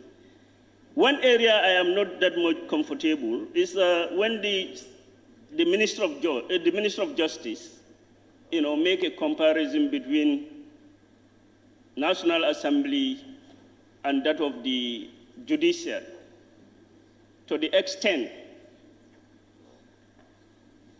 telling us that you made this thing and leaving this other thing without for years. But let me tell you, the judiciary is not left behind in terms of increment of salaries. Any salary increments in this country, the judiciary also do augments. Is the minister telling us that since 1997, the judiciary did not increase their salary? Their salary has been stagnant? No. That comparison, to be honest, we are not comfortable with that. And even judges, comparing their take-home and that of the National Assembly, it varies. The entitlement that the judges are enjoying today varies from the National Assembly. People should not take this thing out of context to say that National Assemblies have a new Prados. We do, of course. It is an entitlement that we found the fifth legislation feel it dim to make sure that, to make National Assemblies more efficient in their operationals. But that car is in fact a burden to some of the National Assemblies. We must tell the truth. There are some certain National Assemblies, they don't mind about these Prados, they have cars, but it's a policy. And these cars are burden to some National Assembly members because they are encouraged to employ drivers, which they are going to pay from their own salary. They are buying their own fuel. They are footing the maintenance of that vehicles and fuel consumptions, insurance. So let's stop the comparison, please. Judges have the vehicle for 5 years, and even, look, in the bill, they are telling us that after using that vehicle for 5 years, not cheap, they should be allowed to buy it with a keeper rate. It is there. And be given a new one again. Please, please, please, we have a nation to build. Let us be very careful. Let us not take it out of context with sentiment, but let's have the bill refer to a proper committee for a thorough scrutiny so that we can produce the best provisions that will suit the economic condition of this country. I therefore rest my case with these few remarks, Honorable Speaker. Honorable Speaker, with your permission, I will need a point of clarification. AG, not responding to question, I want to clarify. Point of clarification.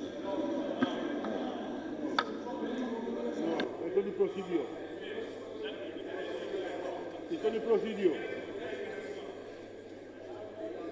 You have already done your procedure. What else to do?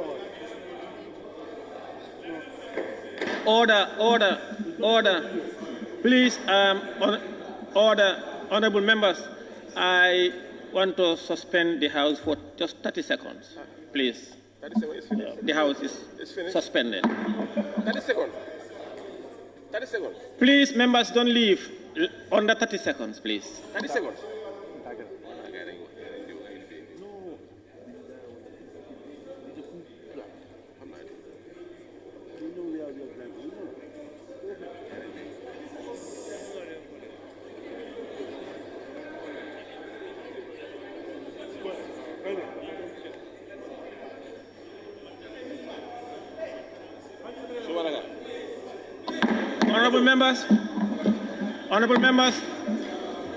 Honorable members, the House resume.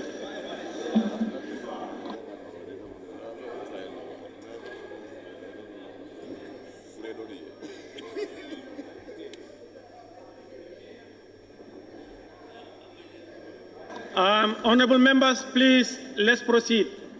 The Honorable Attorney General wanted to raise a point of clarification. Point of clarification and or observation is only best when an individual is on the floor and you want to probably observe or clarify based on the point the member. But in this instance, it was after submission of the Honorable Member. And you will still have your time to clarify and or to... Honorable Speaker, maybe you want to... Please, Honorable Member, don't use your mic without a leave. Thank you, Honorable Member for Busumbala. I now give the floor to the member for Brikama North and Minority Leader. Honorable Speaker, honorable members, I want to remind ourselves that 3 core mandates that the National Assembly members have: representation,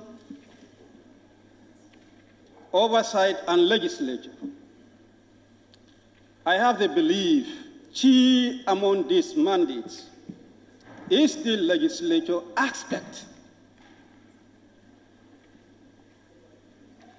And anytime we have a bill that has to legislate, we should put at the back of our minds that this is our core mandate. There is nothing that is perfect. There are laws that we cannot pass as members through private member bills because they will accrue funds. They can only be passed by executive. This is one of them. All that they can do is to draft and lay. Finish. Who should do the needful to the interests of the populace is ourselves. There's nothing that we should query about whatever they brought to us. Let them write the way they want to write. Bring it. We look at it and do what we want to do, give it to them. What is the query? What is the query? It is the law that says that you should make the laws. It is not the executive. And there is a constitutional provision that this act should pass. I wonder why the minister has not even captured it in the objects and reason. Perhaps there are certain things that are added, I have the feeling. And if he wants to do that, he may be challenged. No, it is not crafted that way in the Constitution. And it's time to bring the comparison, and that is provoking National Assembly members to be compared with that of the Judiciary. Let's forget about our vehicles. We have every justification that it's an entitlement.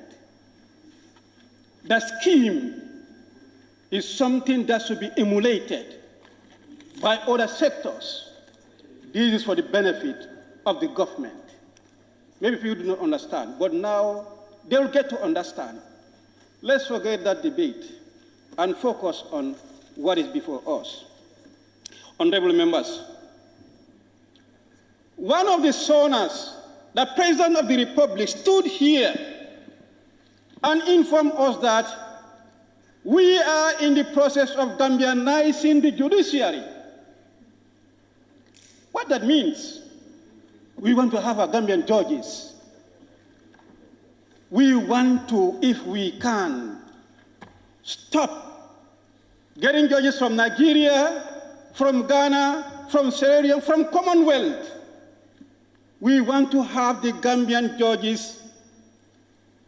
I believe, and I think so, he also believes that we can rely wholly and solely on our Gambian judges. We've been queried many times about mercenary judges. Many a time, those that we call mercenary judges are not branded Gambian judges. If we want to Gambianize the judges or the judiciary, what that entails, we want to do away with those we allege to be mercenary judges. What made them to be mercenaries? That cannot happen without the remuneration. This profession is very tempting. Those whom that we are crying are poor people in the street, in the farms, in the schools. Where should they seek justice if they are offended by people who have their pockets full? Who should pass fair judgment for those people to receive what they are entitled to? Those without pro bono, they cannot even afford the fee of a lawyer who should be defending them. Let alone should they bribe a judge to be on their side. That is exactly what it's going to be. If judges are not paid the way they should be.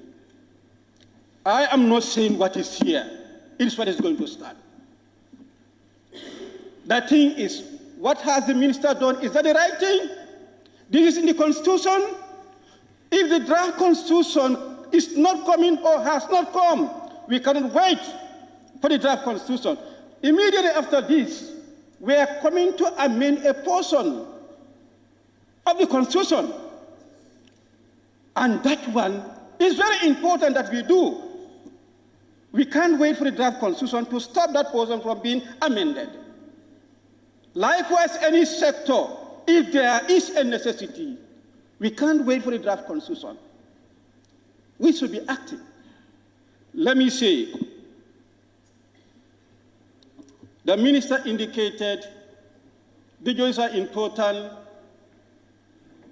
to provide peace and tranquility in the country. We should not allow ourselves to live in the jungle, to be ruled by the laws of the jungle. Survival defeat us. That should not happen. Let's have people who should be there in the court to pass the judgment. Gambian judiciary, how many judges do we have? I consulted less than 30. Just last month, in July, there was an advertisement for an appointment of judge, but yet still, they could not get somebody to be appointed.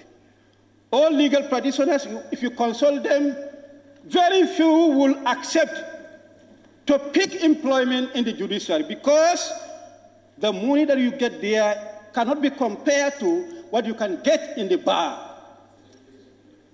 How can we encourage and promote Gambianizing the judiciary? All those who are trained will end up leaving that field and then go to the bar, because here there is no pay. Why can't we look at it? We are not saying what they are requesting, that is what they should have. I think what is important, let us do what our function entails us to do. Something comes to us, we refer it to our appropriate committee, and let that committee do the thorough consultation, scrutiny, and give us a report that we can rely on, and do the needful that the people of the Gambians can want. This is our work. I think that's what one honorable member is emphasizing. The draft constitution did not come with two options. The options are always the same. I did say the draft constitution fell simply because there was no political consultation before the laying. Of course, there was broad national consultation in building the draft constitution, but after the draft, for consensus building, there was no political consultation. It was killed because of our political positions and our political sentiments. Nothing else. But we are in the process of realizing that mistake. And there is that consultation among our politicians who made that mistake. I told them it's not the National Assembly that rejected the draft constitution. It is they, the politicians. They are the ones who rejected the draft constitution. It was their language that we were speaking here. It was rejected well before it was later. Now that they are talking, they will put in our heads what they are saying. When it comes, that is what we are going to say. So let's forget about the comparison. That is gone, maybe it's coming back. What is before us? We are the ones that legislate. The minister has done what he should do, lay it. We are not saying that we'll just pass it like that. No, we are not that rubber stamp. I'm raising on a point of order, Speaker. We are not that rubber stamp. There is a point of order by the member for Jara Central. Can we hear the point of order? Thank you very much, Honorable Speaker. I'm rising on order 26.2, paragraph 2. Can you read it, please? Speaking in debate, paragraph 2 says, a member shall speak standing and shall address his or her observations to the Speaker or chairperson. So the member is debating, but he's more of addressing the gallery than yourself on this.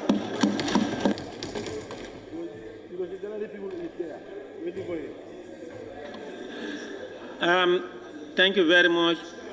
Order sustained. The member for Brikama North and Minority Leader, please address the Speaker. The Honorable Speaker, I think if you are to apply this clause, the way I am seated should be relocated so that I face you. Because I will find it very difficult to be facing the Speaker when I'm supposed to be directing this way. No, I am finding it very difficult. My necks cannot allow me to be twisted and look at the Speaker. Honorable Minority, please, you know what he meant by that, please. There is point of order from the member for Latikunda Savage. Yeah, I want to be very sure please. Of the interpretation here. Does it mean Honorable, the name? No, order, please. I rush on point of observation, not point of order. Take your seat, please. I rush on point of observation. All right, sit down, please. Okay, thank you. Honorable member, please, order. He's out of order. The member for Kiang West, you have a point of order? Yes. Please. Order 17F. While a member is speaking, all members shall be silent. and shall not make unseemly interruption. Remember, know it, that order he is quoting did not apply here. Does not apply here. He was just trying to interrupt him. It does not apply here. No, please. Who is he going to face to address? Please. He is making substantive submission.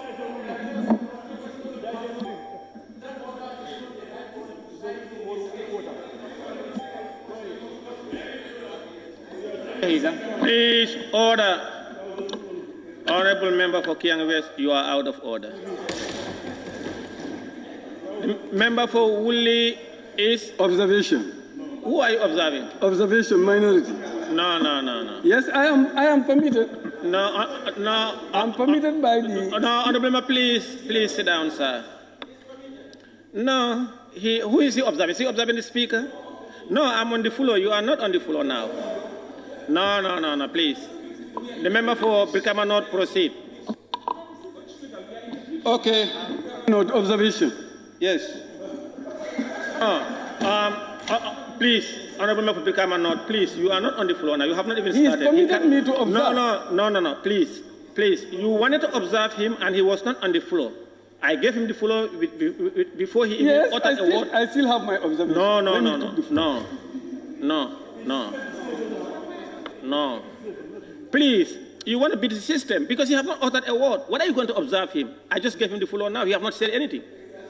No. Please, member for Brikama North, proceed. Continue. When you start.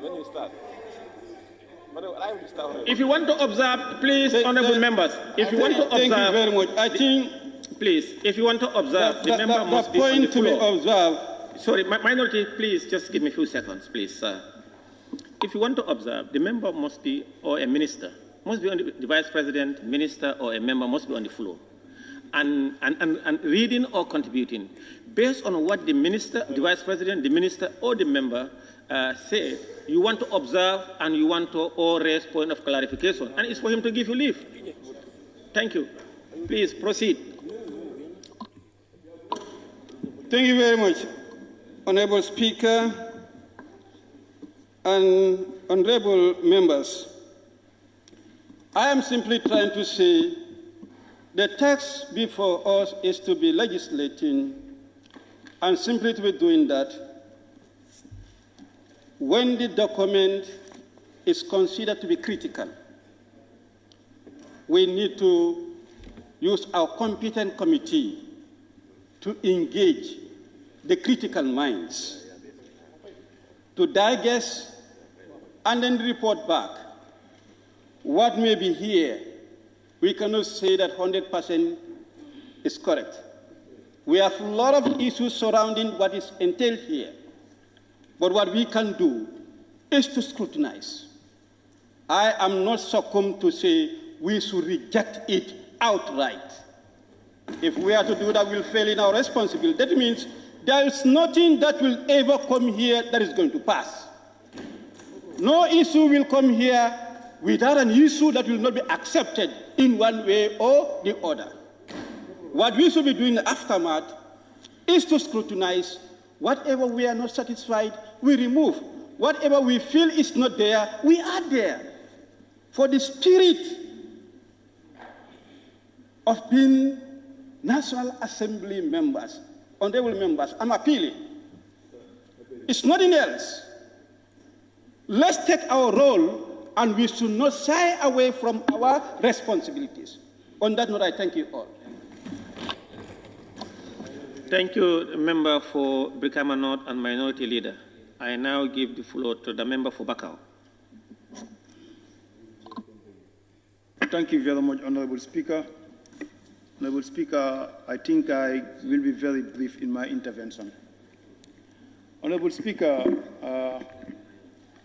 the topic before us is a very delicate topic in the sense that we are sitting on a timing bomb as National Assembly members. Whether we know it or not, these bills makes us sit on a timing bomb. The nation is watching and listening to us. what's going to be our final take on this bill. Honorable Speaker, having gone through the objects and reasons of the bill, and having heard from the Honorable Minister on his side, giving out justifications of this bill, having heard from him, he indicated that the judiciary therefore played a very pivotal role in administering justice, maintaining the rule of law. Nobody can argue that when it comes to service of such magnitude. When we talk of such issues, where are the doctors? Where are the nurses? And where are our security officers? Honorable Speaker, I want to make my position very clear in this bill. I am never in support of this bill, honorable members. So it is very important and necessary for me to clear my position. With the economic situation of this country, honorable Speaker, how can we justify this bill, honorable members? Honorable members, I have heard some colleagues saying that this bill can be sanitized. How can we sanitize this bill with the economic situation of this bill? We have to be very truthful to ourselves, honorable members. A couple of days back, we had the Minister of Finance before us here. He has given out certain difficulties of the economic situation of the country. So how can we justify this bill when such issues are happening in our country? Honorable members, we have to take our stand, whether we like it or not. The Gambian people are watching. Honorable Speaker, going through the bill, factors to be considered. It's been indicated in the bill that the conditions in the Gambia, including the cost of living and overall economic financial condition of the government, is at stake. If this is happening, why bring in such bills before us, Honorable Speaker? Honorable Speaker, in the bill, we're talking of accommodation and incidental expenses. The Chief Justice and judges, while in office, shall be provided with a full furnished accommodation, including utility, without charges. Honorable Speaker, how do we justify this with the economic situation of the country as at now? Honorable members, I'll appeal to you as honorable members. Honorable members, I'll appeal to you as honorable members for us to say no to this bill, because with the economic situation of the country, we are killing ourselves when we pass this bill. Honorable Speaker, with these few remarks, I want to explain myself to this august body that I am never in support of this bill, and I'll appeal to my colleagues to say no to this bill. I thank you very much. Thank you very much, Member for Bakau. I now give the floor to nominated Member Maimouna Sise.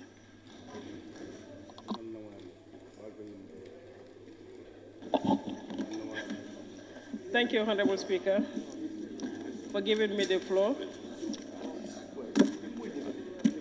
Stop moment, Steny. Honorable, please. Thank you. I'm apologizing for the heavy voice. I'm still now suffering from the common cold. Honorable Speaker, I would like to add my voice to my honorable colleagues to have a thorough consideration towards this bill. The bill is very controversial. And I think as a National Assembly members, we have every right to modify the better laws of this country. And the laws should not be subjected to a certain section of individuals. Order, please. To suit them. Order, honorable members. When we are making laws, we have to make the laws for the betterment of this country and the citizens we are serving. Honorable Speaker, according to the bill, when you retire from being a judge, you might not have a job again outside the judiciary or anywhere else, locally or internationally.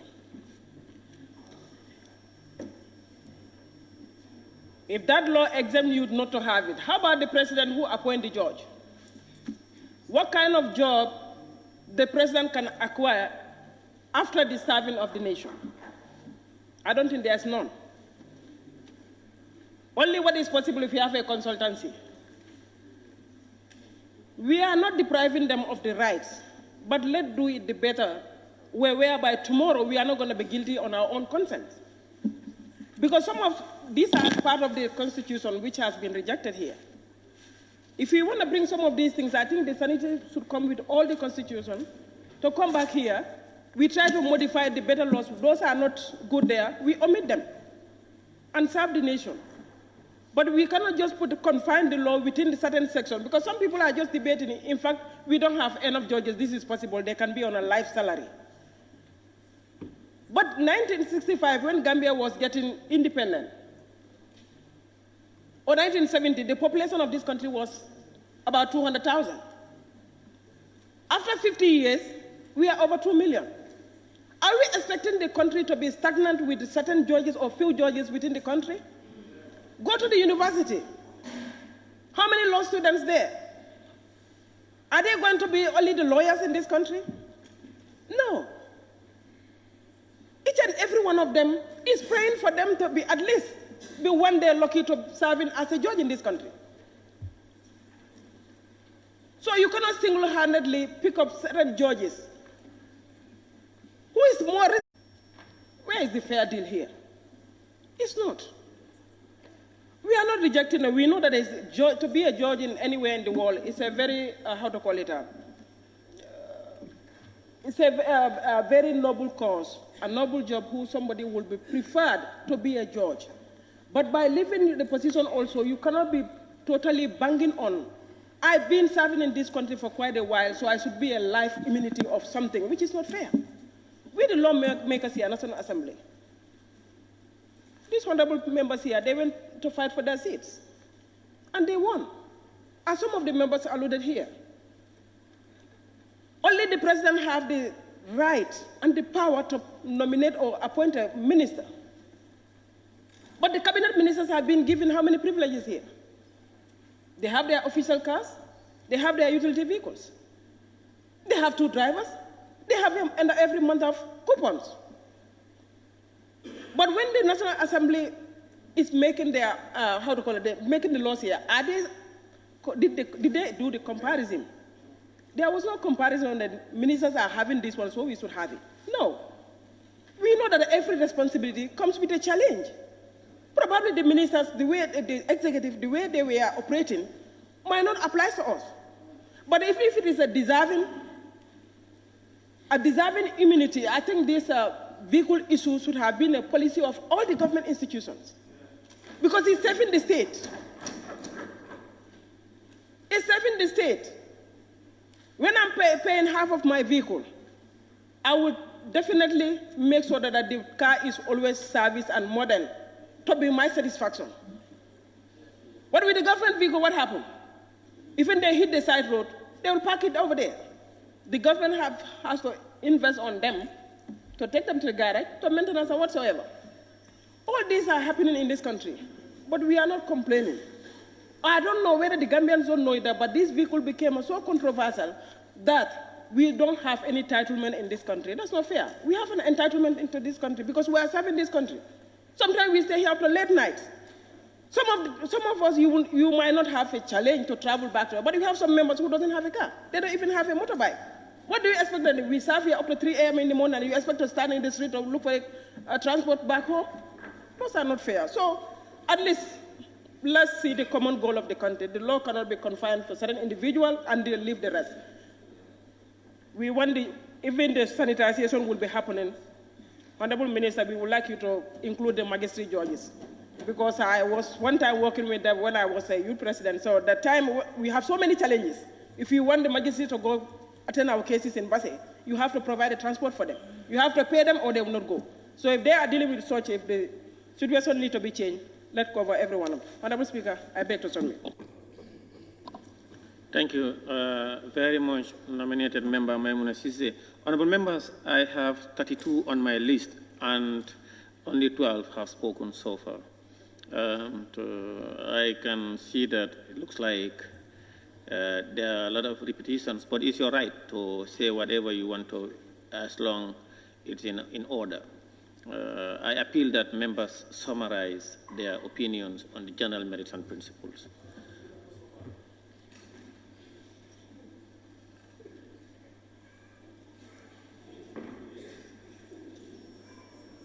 Yeah, you're on the list, I think.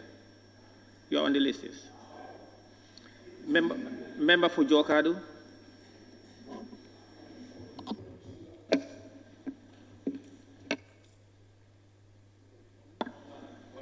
When I raise my tag, No, I'm asking if you are rising on a point of order or. I think no. Okay. All right, sit down, sir. Okay, sit down, sir, please. Okay, sit down, sir. Thank you. Can you switch off? The member for Latikunda Sabiji, he said he was the 5th person to raise his tag. And number 5 here is nominated member Kebalang Fofana. I am going by the list provided to me by my aides. Sorry about that, sir. Member for Jokadu, please, you have the floor. Thank you very much, Honorable Speaker, for giving me the floor. Honorable Speaker, to me, this bill, if there was proper homework and thorough consultation, this bill would not have been here in this format. Honorable Speaker, in the last Parliament, these are the controversial things that were embedded in the draft constitution, warranting us to reject it. And it is here today before us. I think there was no proper consultation, no proper homework. And members are saying, let's allow it to go so that we can sanitize it. But I just want to remind members that as parliamentarians, we are not drafters, and at the same time, we are not interpreters. We are not going to interpret the law. So, if we pass this, it is going to be very serious on our side. Because we are here to serve the Gambian people. And the Gambian people are not happy with this bill.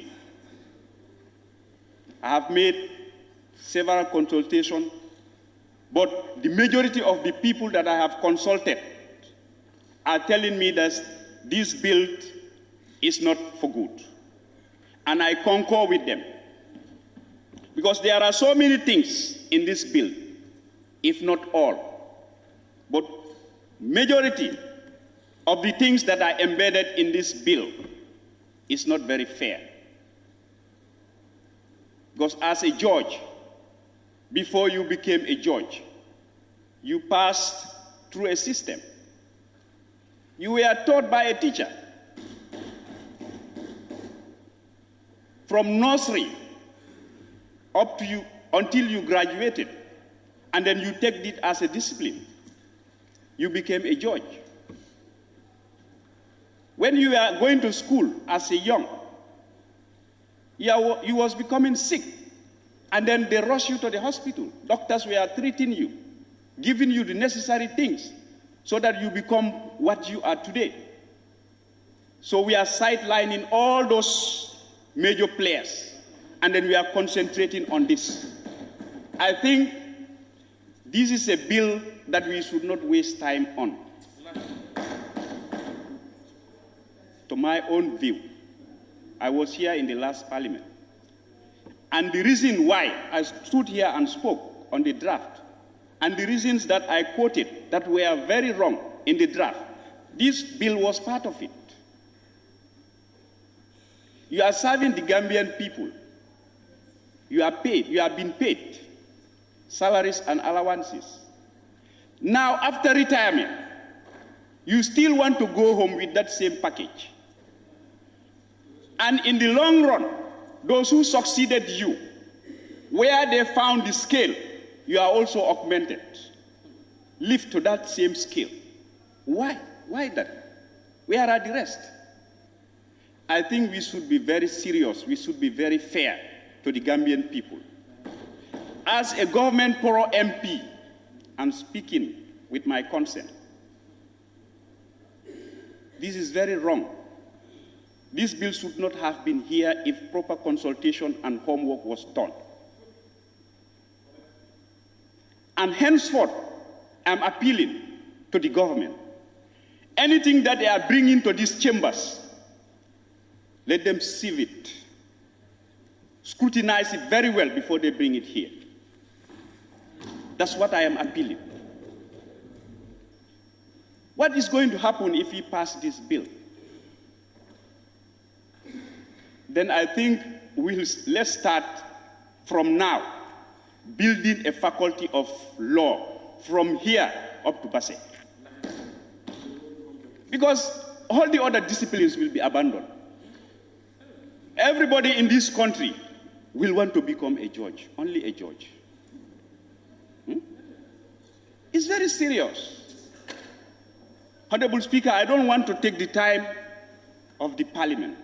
As you said, there are so many speakers who are on the list.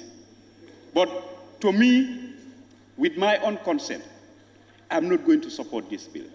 Thank you very much, Honorable Speaker. Thank you very much. Now I give the floor to the member for Olyundum and Deputy Majority Leader.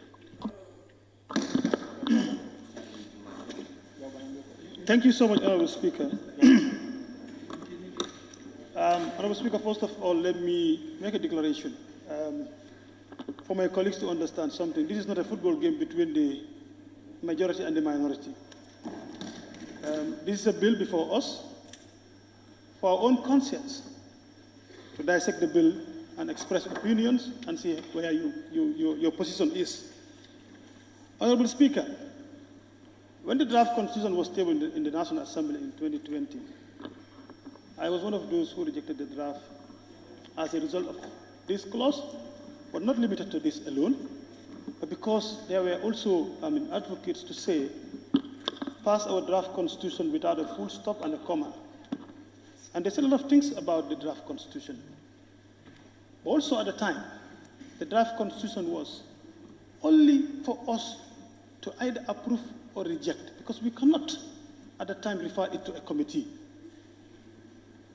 Our position at the time was for us to reject the draft constitution based on our conscience. Whether it's politically motivated or not, that is not my problem. I did consultation with my people at the time, and my conscience was for me to reject the draft constitution based on these clauses and a lot more clauses in the draft at the time. That was the reason. But Honorable Speaker, when we rejected the draft constitution, because a lot of people at the time believed that many Gambians at the time were supporting the draft constitution, myself and my colleagues who rejected the draft were called traitors at the time because they believed that majority of the Gambians were supporting the draft at the time. This particular clause is extracted from the draft constitution, and today we have members supporting it again. So we call them traitors as well. Let's think about that. At the time, I rejected the draft based on my conscience, and I think that was good for my people. So I should be left the way I think, and I should not be called names at the time. If I was called names in 2020, somebody supporting it today should be called names. That is the fact. And let me make this clear. I am not anti-judiciary. No. We are here to make laws. And I'm not against the bill to be referred to committees or not. I'm not. But we have to make the facts very clear.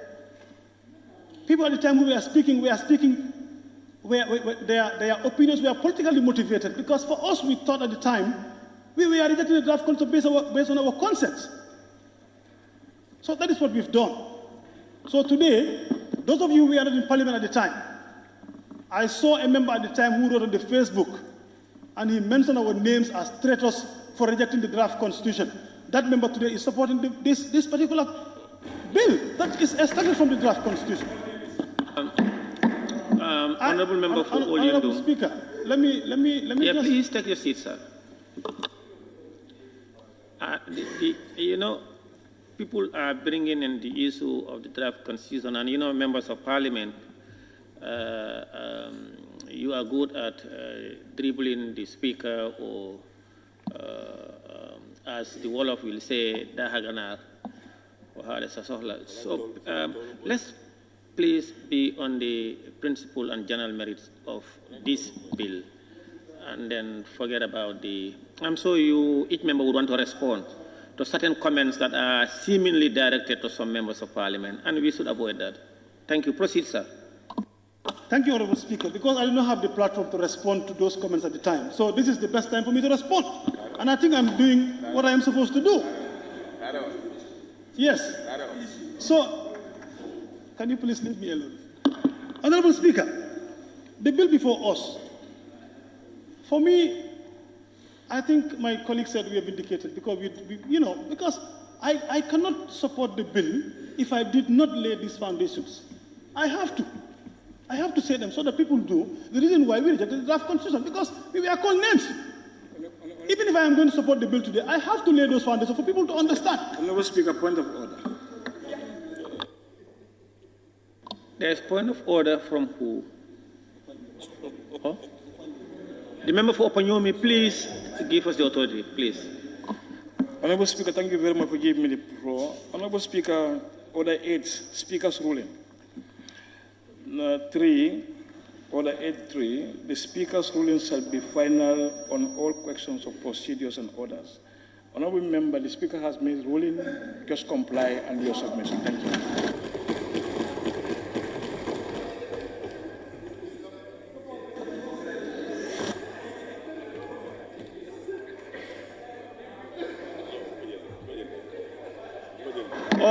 Order, please. Order sustained. Honorable member for Olyundum and any other honorable member, please, and as Deputy Majority Leader, let us confine ourselves to the general merit and principle of this bill, not about the draft constitution. The member for Panyomi, thank you very much. Order sustained. Thank you, Honorable Speaker. Now I'll confine myself to the bill. Honorable Speaker, the objects and reasons of the bill is very clear.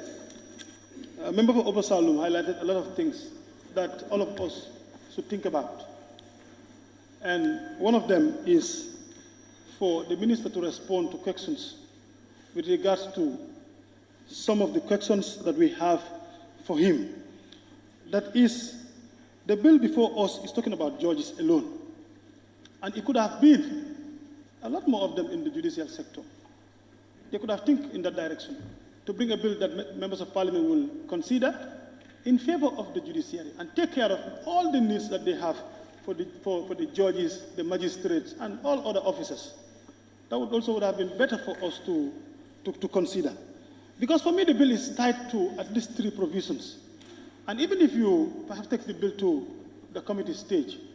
If those provisions are touched, you no longer have a bill. You no longer have a bill. They are tied to 3. We need to look at them. So here, everybody is entitled to their opinion. Like I said, it's not A versus B. It's members' opinion on the bill. You support it, you stand on your grounds. You don't support it, you stand on your ground. Whether we refer it to committee, we have a job to do. At the end of the day, what is going to be the repercussion? Are we going to reject the bill at committee stage? Because for me, if the 3 clauses are exempted from the bill, you no longer have a bill again at the time. So we need to look at it. My colleagues behind me, I mean, all of you, you have your rights to speak. If possible, we can refer the bill to committee and then allow the relevant committee to look at it. And then perhaps in the next session, we can see what we are going to do. But for me, my position is very clear as a member, and I need to make my facts clear for people to know the reason why we are against this particular bill. I mean, when it was tabled, I had a program on the radio. They asked me, my position at the time was, I am against the bill because I cannot support a bill that I rejected before. That was my position. And then the radio program continues. More than 25 people call in my own constituency. All of them were against the bill at the time. So it's a popular opinion. It's a popular opinion. But then we have a job to do. I refused to drag the draft constitution to committee stage because I do not have that powers at the time. But this one, perhaps we have the powers to send it to committees. I mean, we can agree to send it to committees and then, a joint committee and look at it, sanitize it. If those 3 provisions are exempted, then that means we don't have a bill.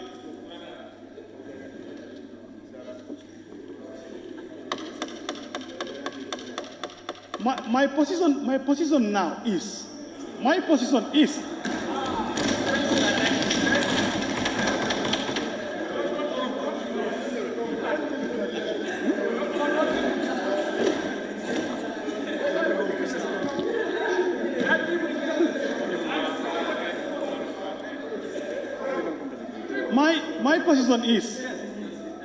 just want to appeal to my colleagues to allow the bill to be referred to a committee, and then we do a diligent job. When we complete the job at committee stage, then we will table it at the plenary again. Then you will see. Honorable Speaker, thank you so much. Thank you very much, Member for Olyundum and Deputy Majority Leader.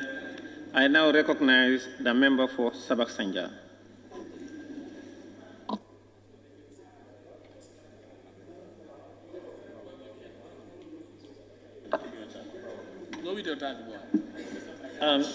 Technicians, can you please, the technical team, can you please look at what is happening with especially the last row, the mics with the last row.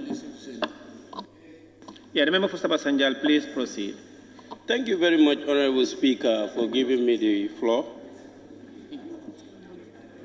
I want to join my honorable colleagues to just mention some few words as far as this bill before us is concerned. First, I want to establish that, Honorable Speaker, it is very important that we note that the drafters can draft a bill and bring it before us. But we have to understand that we need to take ownership of this particular bill whenever it is brought before us. They have done their part, and now it is left to us to do our part. Honorable Speaker, we understand that working as a judge is a bit risky, understanding the situation in which you may find yourself. Because we understand that judges sometimes they decide on life and death. But, Honorable Speaker, I think the solution to this is not about this particular bill in concern. But we should look at it holistically.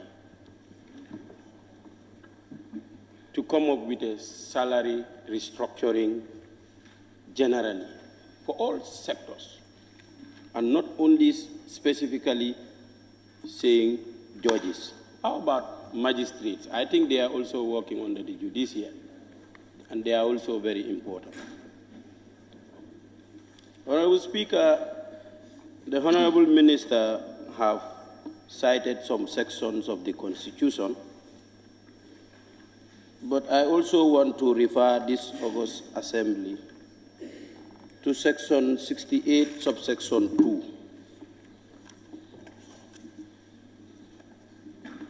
Honorable Speaker, under Section 68, it talks about salaries and allowances of the President. And under subsection 2, it says, the President shall be entitled to such pensions and retirements, benefits, as may be prescribed by an act of the National Assembly, and such pensions and other benefits shall not be altered to his or her disadvantages after he or she has relinquished office.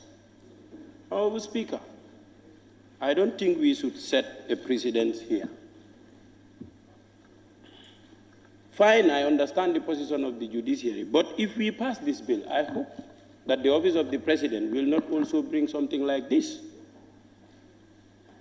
Just a few weeks ago, we had the Minister of Finance here, and he said they are facing some financial difficulties, and most of the Gambian monies is going to personal emoluments. So I think that needs to be also considered, that most of the monies are paid to government civil servants. And we understand the economic situation of the country, Honorable Speaker. To me, definitely, I understand that the work they are doing is risky, and all those things that they have mentioned here is a need. But even though it is a need for them, but can we sustain it as a nation? This is something that we need to put at the back of our minds. We cannot just deny them vehemently some of the things that they require or that they need, which will support them in doing their work. But also, we have to look at the situation in which we find ourselves. Some of those things that they mentioned at the bill, we understand that they are already having them. Fuel coupons. I think the only thing that they need is a piece of legislation which is giving them now the legalities of doing so, or the powers. Because I understand, we understand that when they are traveling, they have night allowances. When they are traveling, they also have, within the country, they have fuel coupons and all those things. So all that they need is to have it as a piece of legislation, which is their constitutional right, definitely. But then we also have to look at it in a broader perspective to make sure that it does not harm the economy of the Gambia. Secondly, Honorable Speaker, when you talk about salary for judges and when they retire, fine, in the US we see that it is happening there, but in a different circumstances, because there you work until your last breath as a judge in the US. And I think that is similar to what they want here.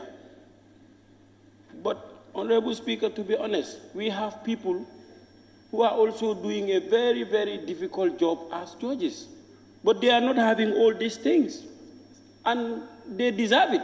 But we understand that the economic situation of the country cannot sustain that. So to me, we have to look at this properly. We shouldn't rush to just approve things like that. In fact, the Constitution also gives us powers, fine, to refer this to a relevant committee and all that stuff. But at the end of the day, it is coming back to us. So we have to take our position on this.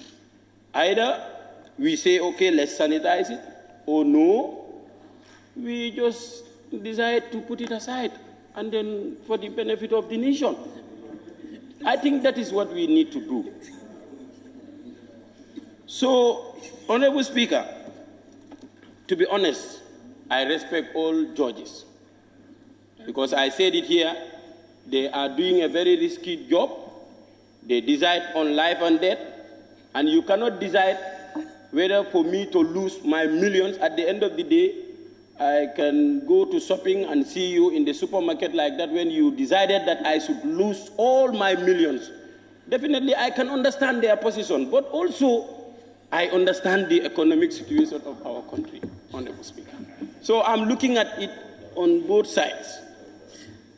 To me, we need to look at it holistically. Look at teachers, Honorable Speaker.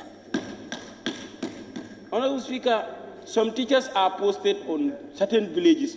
Even to get a fresh bread is a problem. No, please, allow me to speak.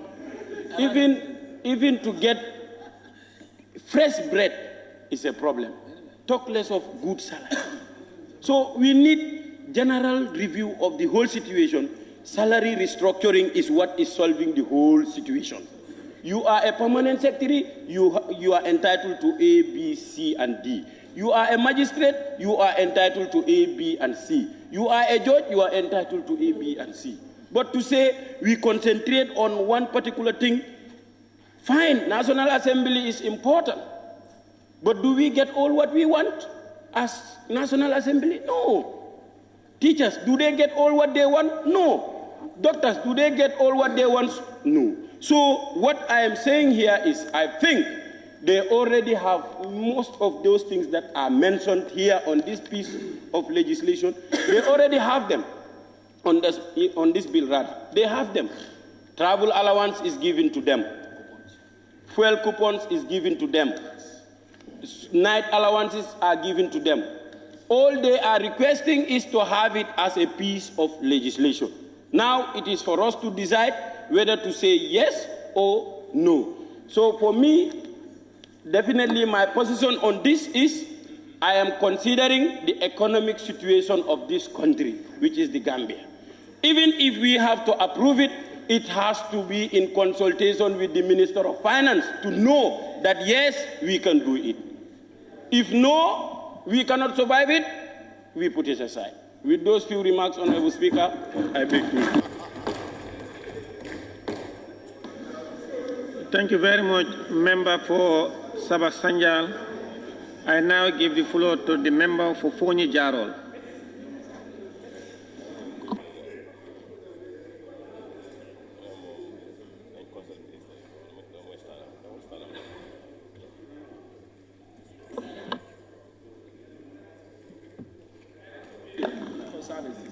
Thank you very much, Honorable Speaker. And then thank you, Honorable Minister. May I start by saying that public service is not about educating yourself. It is all about sacrifice and improving the lives of people that you look after. I always want to talk about myself before I talk about others. I am a concerned person who is concerned about the well-being of every human being. Let me just say that. So I want to see the lives of every Gambian and non-Gambian in this country, their lives to improve just as we are. I am not one who goes against things based on emotions or because I don't support. I'm going to make this statement, but before making this statement, let me just define what coup is. Because a coup is by surprise or unlawful removal of a president. The judiciary, today I'll accuse them of a coup plot against the public service. I am going to conclude to say that this is a coup d'etat of the public service. Because why I'm saying it's a coup d'etat against the public service, this was part of the rejected draft constitution. They decided with their intellectual knowledge technocrat to withdraw those things and then bring it separately, so that we are blinded because we are not legally minded. Maybe we would have just accepted the bill when it was something that was rejected. They know that if it is there, it will still be rejected. And then this bill even came at the wrong time. A broken economy, a crumbling economy, unemployment at 42%, inflation at 13%. With all that, this institution, the judiciary, is talking about their well-being, not about the well-being of others. We are all looked after by the judiciary, all of us, because they deal with legal matters. Now, I'm sorry, Honorable Minister, you referenced the National Assembly, and I'm going to reference you too. Because most of the challenges that this government is going today, or what we are going today, I'm going to point fingers. Honorable Member. No, listen, I'm not out of topic. Okay, please take your seat, sir. Okay. Please, honorable members, let us not impute improper motives on members or ministers or vice president who put up a motion. And let's confine ourselves. You remember there was an order raised and it was sustained. And don't address the minister, please address me. And then debate on the principles and general merits of the bill. Thank you, sir. What I'm referencing here is about the judiciary, because for me personally, I have lost trust in the judiciary of this country. Because when there was change of government in 2017, there is what we call Constitutional Review Committee. How many millions was Honorable Member, please take your seat. I am coming. Take your seat, sir. Honorable Member, please, there was a ruling I made and you must abide by that. Please, proceed. Thank you, Mr. Speaker. Anyway, what I want to say here, well, we have other institutions. I would have agreed if it was the teachers bringing this bill. I would have agreed if it is the serving men bringing this bill, but not the judiciary or even the magistrate, who are even struggling to go to work, even without mobility.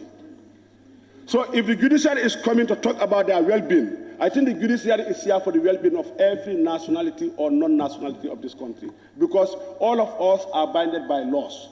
We are guided by laws. So I think they would have brought this bill at a time when our economy has improved. Yesterday, we were going through the FPAC report. All members who spoke yesterday, what did they say? So we are even thinking of having a firing squad. We guys told them, no, this is dictatorship. That's what we Kenyans for. So you cannot bring that back. Because here, you have to hold the bull by the horn. This is the only thing that can move this country forward. It's not about allowing people to do whatever they want. And then when we say reforms, it should be salary restructuring before we talk of anything more. Because people are struggling within the work institutions. Go there and see their salaries. Now, if an institution is bringing a document here asking for their well-being, what of others who don't have the opportunity? This is why I agree with the member for Bakau, saying that we are sitting on a time bomb. Because for me, I don't know what is even happening now. Before I even know about this bill, I received so many calls, both home and abroad, telling me reject the bill. When I've not even seen the bill. This is what people are telling me. And then I have to go and consult my people. We have forums that we chat. There was none who even said to me, just support the bill. So we are even just using foul language. So which means for me coming here to vote for this bill is a bombshell for me, which I'm not going to be part of it. I cannot help build the life of someone when my life is in danger. I am sorry to tell you, my standpoint for this bill should be rejected. It's something that should not even be brought here, because as of now, our economy, unemployment, this is what we need to fight for. The living conditions of people here is terrible. So we cannot continue, we cannot even try to upgrade any institution they are living, while our people are going there hungry. While the security of this country is already, I would say that, already in a bad situation. So I'm sorry, Honorable Minister, because I'm not allowed to make references. So this means I'm going down now. I have to cut my story, because thank you very much.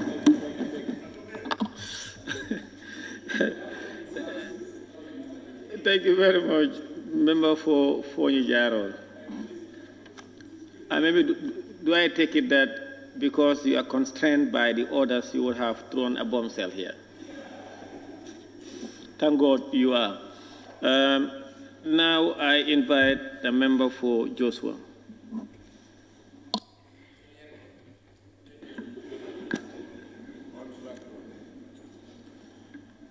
Thank you very much, Honorable Speaker. And thank you to the Honorable Minister for coming up with the bill. Let me just start from a proverb that if two elephants fight, the grass suffers. But if two arms of government are in a war, people suffer. So let us not be in a war. We are friends. The judiciary and then the legislature are all friends. We are all family. We are not fighting. We are just here to make things right. So let us not see each other as enemies. Honorable Speaker, I went through the bill, and I will say no to those who are saying they shouldn't have been here. It should be here. This is the place that we should look at bills. We are here to look at bills and then decide on the bills. So this is the right place that they should bring it. It is right that you bring it at the right place. This is the right place to bring your bills. Honorable Speaker, I think I heard the minister talk about independence. They want their own independence. To be independent has different meaning. But the way I look at this is about the welfare of the top. Than the bottom, there is no caring. You can be independent without being given good money. You can be independent without not giving good facilities. All can happen. I think independence depends on your iman. If you have faith in you, whether you are receiving $1 million or you are receiving $1, you are there to judge yourself based on your iman. Honorable Speaker, you passed somebody came with a point of order that we should not refer to ourselves to the last constitution. But my only reason of mentioning that constitution was because of this was extracted from there. So that's why I just want to mention it. My Honorable Senior Whip. Sorry before you bring me on a point of order. This was from there. And then many people say that it was the reason why they rejected that thing that was brought here, not to mention the name. But we are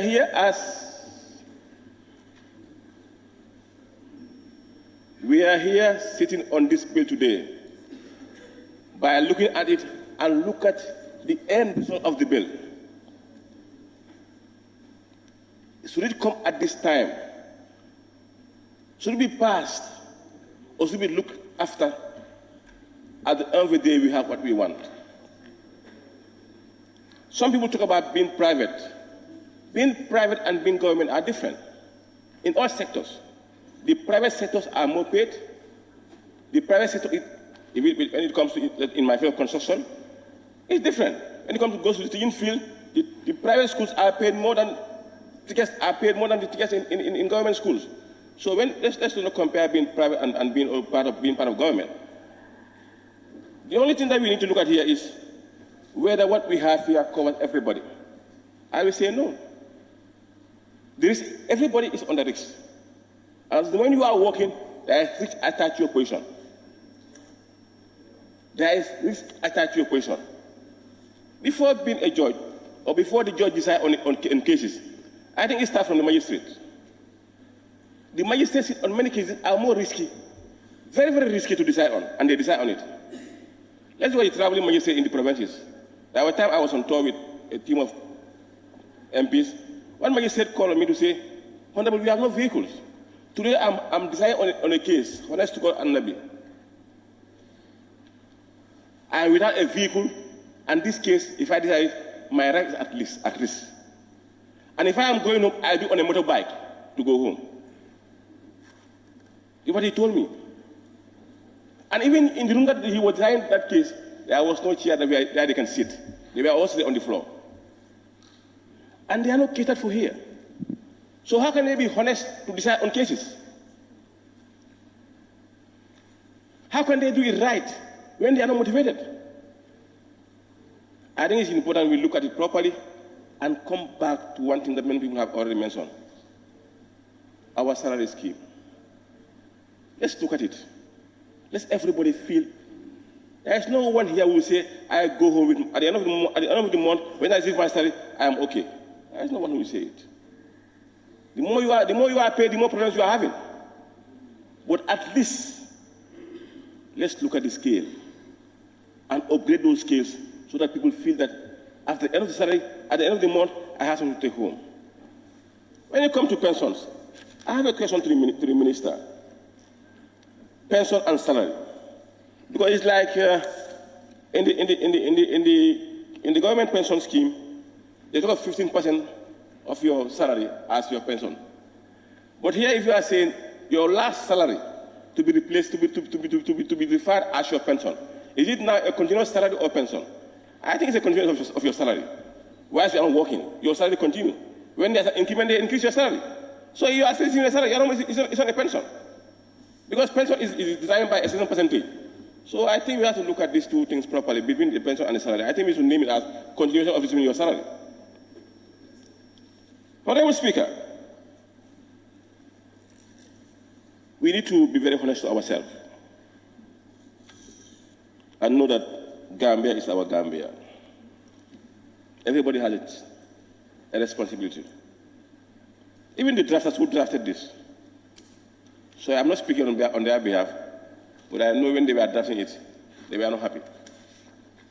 If they are not part of this year, they were not happy. Honestly, they will say, so you should use the English language. It's the word of language. They were not happy. So, I mean, this is Gambia. The moment something comes in, they call you, Honorable, don't allow it there because we are not happy. They will start coming on talking to us. And their magistrate, this is why, Honorable Minister, I will also put a question to you. Were there proper consultation between you and your team?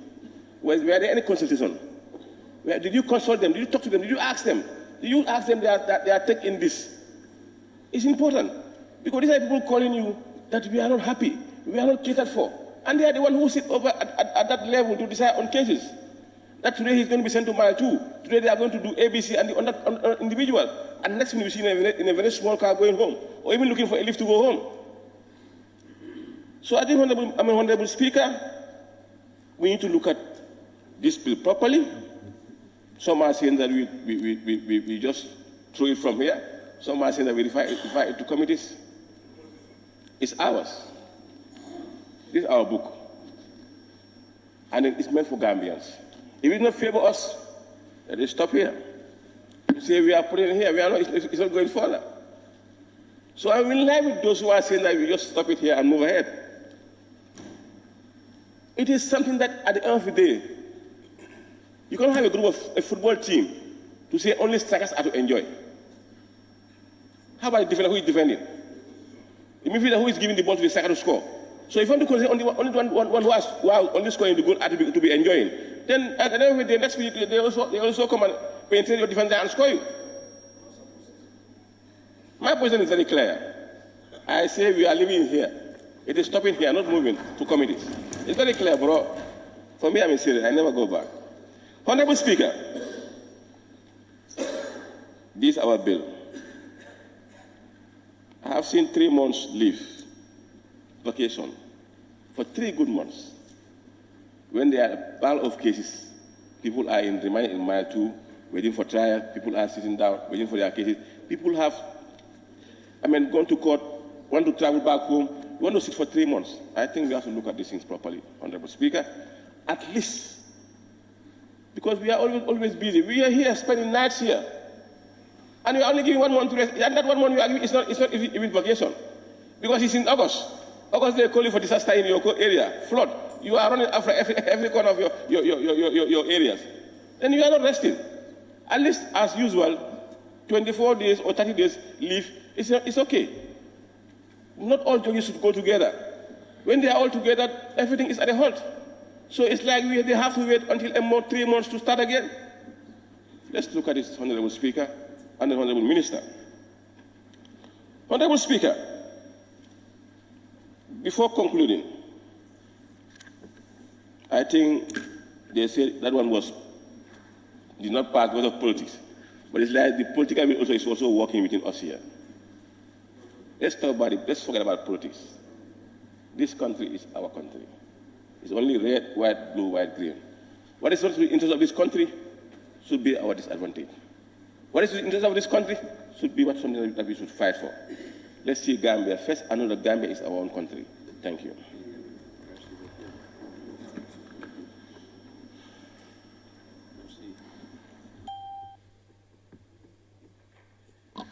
Thank you very much, member for Joswang. I now recognize the member for Banjul Central.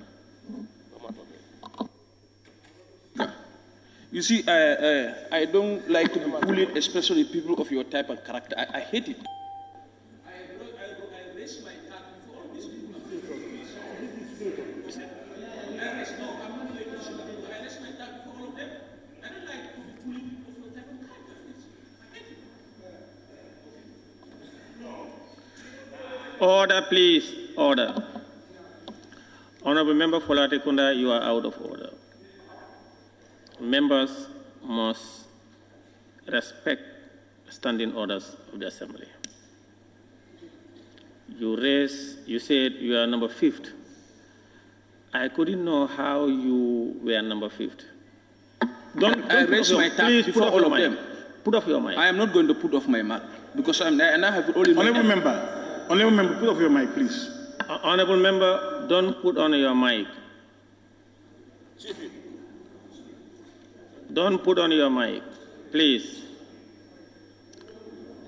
I am provided a list by my aides, and I'm going according to the list.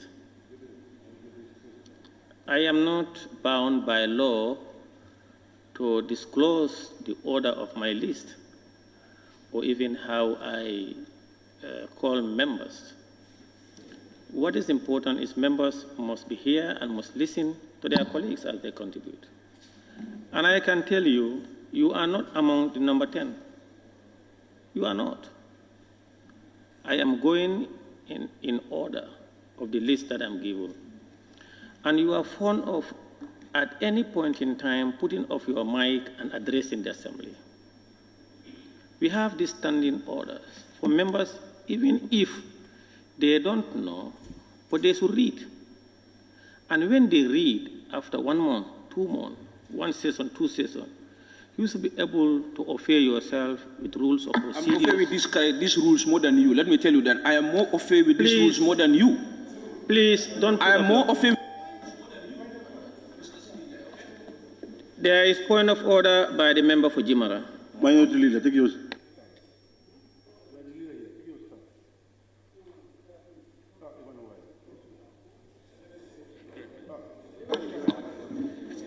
Okay, thank you so much, Honorable Speaker. I am rising on a point of order.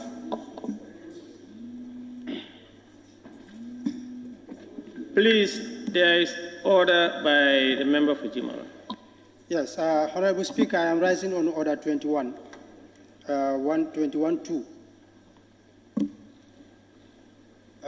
The Speaker or the Chairperson may, after having called the attention of the National Assembly member or the committee to the gross disorderly conduct of a member who willfully assault, molest, disrupt, or act in disorderly manner towards the Speaker or any other member, be called to order by the Speaker. Thank you. Order sustained. The member for Latekonda has been in consultation with the member for Brikama North and Minority Leader. Members who serving as members of the National Assembly must obey with rule of procedures and standing orders. And blatant and willful disregard to the standing orders and disruption of sessions of the National Assembly is against the standing orders. And rules govern when, how, where to rise on point of order, point of observation, or points of corrections or clarifications. And the Honorable Member for Latikunda Sabaji is fond of that. He must maintain the dignity and decorum of the National Assembly.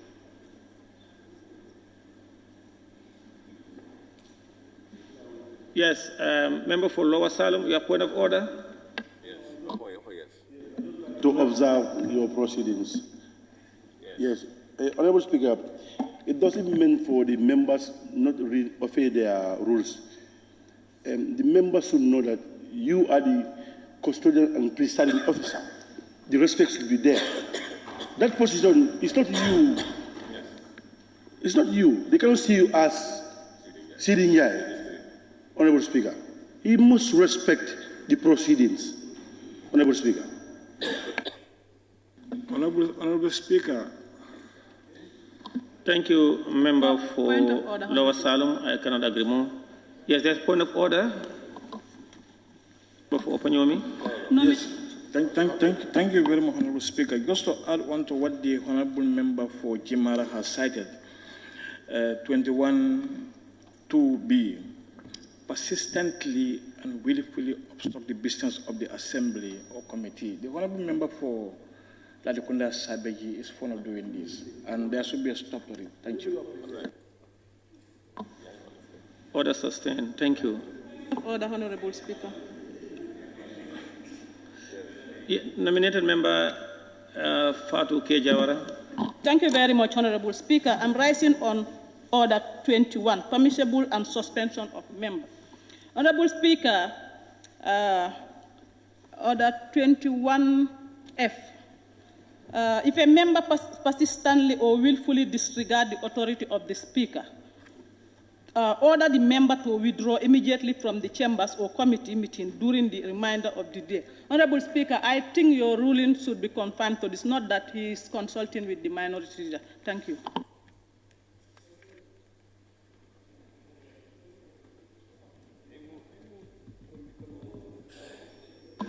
Okay.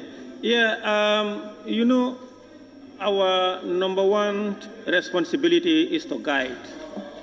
Order, please, Member for Nyanija and Wuli is to guide the processes and procedures, and not probably to preside with emotions and sentiment. He chose to attack me personally. That is personal. And I won't, at this instant, I would only tell members what the rules are. And it is only appropriate for us as members of the National Assembly to act as honorable members of the National Assembly. And I agree with you, persistent disruptions of the Assembly, you know, the consequences leading up to naming the member and other procedures. But in this instant, we will proceed. And in fact, I am not obliged to inform you, he's number 20 on my list, as opposed to what he said, number 5. And earlier on I said, nominated member Kebalang Fofana is number 5 on my list. He's number 20. But as representative of the people, much is expected of us by our electorate, not to use the floor of the Assembly based on sentiment, based on disregard for the laws of the country. Thank you very much. I now, who's on the floor? Member for Banjul Central. Have you finished your contribution, or you have not started? Okay, the floor is yours, sir. Yeah, thank you, Honorable Speaker, for giving me the opportunity. Here at hand is a bill that has to do with the enumeration aspects of our judicial corps. I'll try to be very brief, since today we are just restricted to discuss the general principles and merits, as is the second reading. First of all, I would just like to probably question the urgency of bringing such a bill at this particular time. I understand that the minister, just like any other sector rep, would do his level best to make sure that his ministry is taken care of pertaining to their specific needs as well. So that is quite understandable. However, since we are all aware that the Gambia is prone to go through reform processes in multi-sectors, I don't see the need of and the urgency of bringing or the importance at this particular time of including remunerations at this particular moment, putting in mind the current economic situation of the country. Part of the bill, some of the things that the bill factors include the attraction of integrity. That is part of why this enhanced enumeration is brought forward, is to attract high caliber of judicial officers with high integrity. Also, such other, I would say, objective criteria deemed fitting by the ministry. We can't specifically go through the sections, but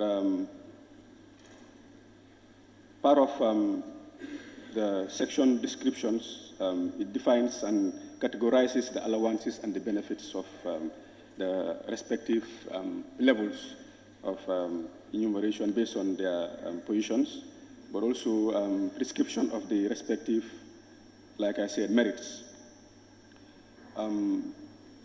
Part of also what I've noticed in this bill is that a lifetime salary to be paid to someone after retirement, and which is also prone to an increment based on the particular, I would say, year. Let's say next year someone retires and is paid a lifetime salary, and then all of a sudden there's an increment in the, I would say, budgetary allocation for the ministry, for example, and you decide to increase your, I would say, remuneration portfolios. And then that particular person not working tends to still gain from that particular thing. And it's all levied in the consolidated fund. So I don't see, it doesn't really make sense to me, to be honest. Also, Honorable Minister, I think the first error you made was bringing that comparative aspect. I think that really didn't play well with the National Assembly. I think it's not ideal coming to our chambers and comparing us to a different, to a different institution. And like the members also alluded, the National Assembly has separate functions from that of the Judiciary. We enact and repeal laws. And as you can see, there's been controversial, sentimental opinions from the general public pertaining to the recently purchased vehicles, for example. But the Right Honorable Member and Minority Leader did make mention of that, which is very important. I think this is a scheme that every sector should emulate, because I think part of why it's been a public discourse is because people were misinformed that this is a scheme. It's not really that we are here just to enrich ourselves or whatever, but it's a scheme that should be emulated. And we are catering for most of the, I would say, expenses pertaining to those particular aspects in the vehicles. But if you compare that with the Judiciary, I would say you guys are already enjoying certain, I would say, privileges, because I would say if you are to pick the level of enumerations that are eligible for the named, I would say, judicial ranks, if you make the comparison, I would say most of them are having security officers, most of them are having their normal allowances, they are having vehicles, they are having coupons. So most of the things listed, they are already having those amenities.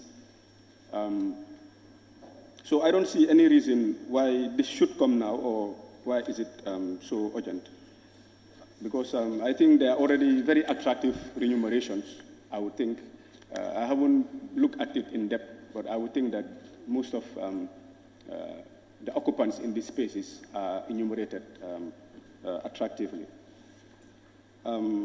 Also, something that I would like to put forward is that I think the bill is very specific to those that are in the upper echelon.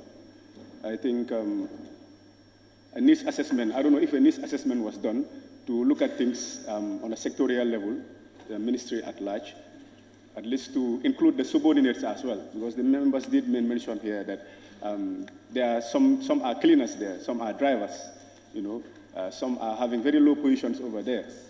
Sometimes we, the members, even help some with lift to help them reach their specific destinations based on, because most of them, even if you converse with them, what they tell you is that their monthly take-homes are not even fit for their weekly needs, let alone a monthly, let alone their monthly, expectations from family and their other welfare needs. So putting that in place, I wonder why, when the bill came, it didn't really factor those that are also in the lower echelon as well. Also, the National Assembly, usually, based on our open door policy, we are usually always on the public eye, and much criticism is given to this August Assembly. But this is the same assembly that just recently has increased the salary of civil servants by 30%, right? And this is the same assembly that just last year we all witnessed that we've been going through budgetary cuts. I think by now most of the members should have had their own offices, if I'm not right, because it was catered for in our budget. But factoring the current economic situation, and how the country is not faring as expected, we decided to have budgetary cuts, sectorial budgetary cuts, among all sectors, including ourselves. I think, if I'm not mistaken, Honorable Mbow, you are more acquainted, I think it's amounted to $50 million. Sorry, our budgetary, 60, our budgetary cuts last year, National Assembly, Parliament, 70 million, imagine, 70 million, that was supposed to cater for also the parliamentary needs. And these were cut off from our own budget, right? And still we are finding more ways to see how we could try to cut things here and there to be able to redirect them to the relevant ministries. So that also, again, I would question why the urgency of bringing this here at this particular time.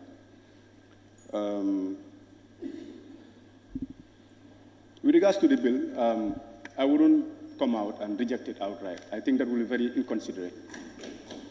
That will be very inconsiderate. I think we are here to debate issues. This bill is just like any other bill. It's just like any other bill. It has its own objects and reasons. And we should look at these objects and reasons to, sometimes things will be brought here in Parliament that are good, right? But when something is good, you try to make it better, right? So this bill is here. We don't think that it's good, right? But let's try to take the positives out of it, right? So in my own analysis of things, I believe it should be taken to the relevant committee, and like the other member says, to be sanitized and revamped. Yes, and revamped. And also, once it's taken back, we could look at it on a higher, or on a close-up spectacle, I would say, to also see if the subordinates can be also catered to be included in the bill. That these are all provisions that can be done, I think, right? Because we are here for the people, and I think this is an opportunity to capitalize in this bill to make sure that those that are in the lower echelon are also catered for, I think. And also, what's more important with regards to this also, it will help the minister in having a more diverse collaboration with the National Assembly pertaining to this particular bill, to also give him an opportunity to maybe make clear certain provisions that are in it, because we are lawmakers, we are not we are not lawyers. We need to be, these things need to be interpreted to us. Probably there are certain clauses here that need clarity from us so that we could have better understanding of them. right? And then from there, we'll be able to do the needful and make sure we do the needful with regards to this particular bill. So my stance in this is not to reject it outright, but to take it to the relevant committee and make sure it's sanitized and revamped, and see if the best can come out of it. If not, then we find other alternatives. So on that note, Honorable Speaker. Thank you very much, Member for Banjul Central. I now invite the member for Woolies.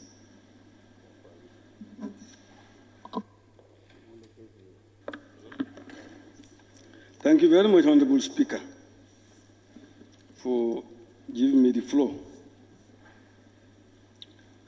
Honorable Speaker, permit me to say that the reason why I like debate is because of the adage that kacha merin akalaran kotofeng akabondile.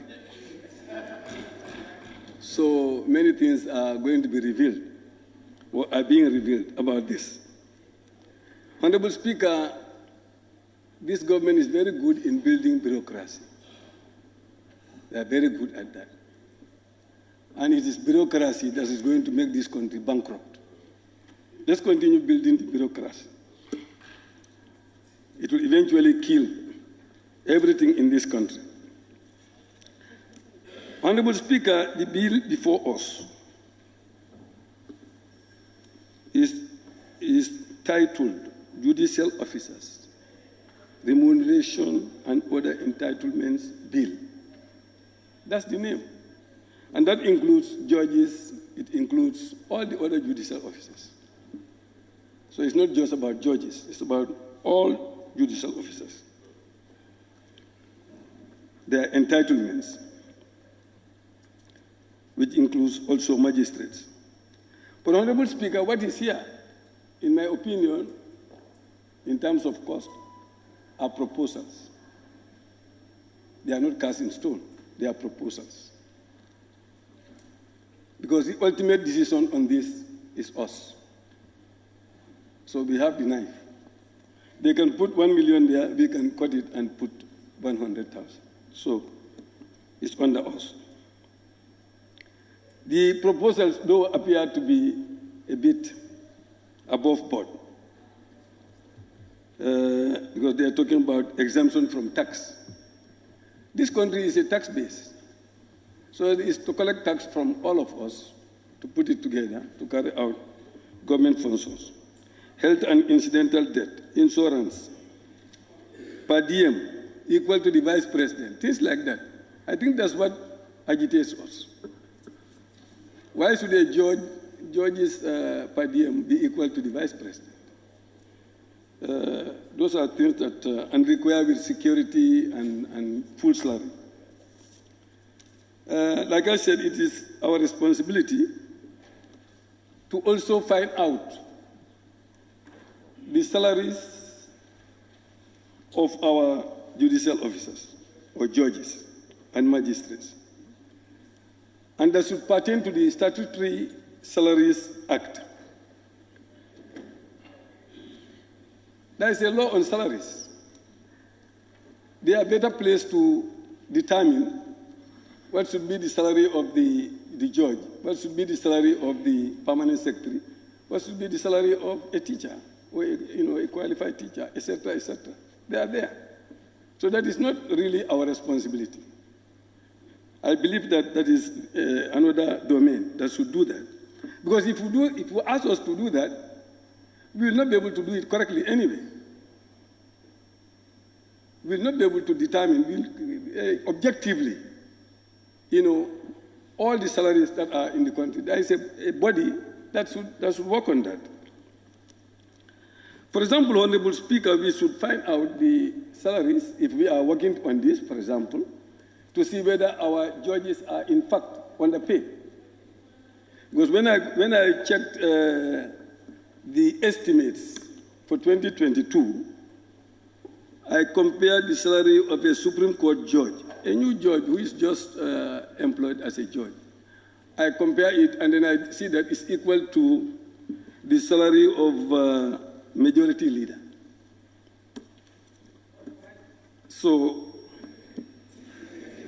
that is 45,000. So it's equal to that. So how do we know whether that judge is underpaid so that we'll be able to know to augment that? I said that is something that that appears to be above us. What we can do is approve. Now, we have the,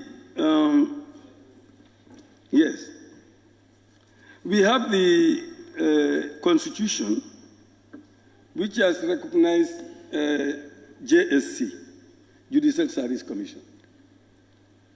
And they have a role.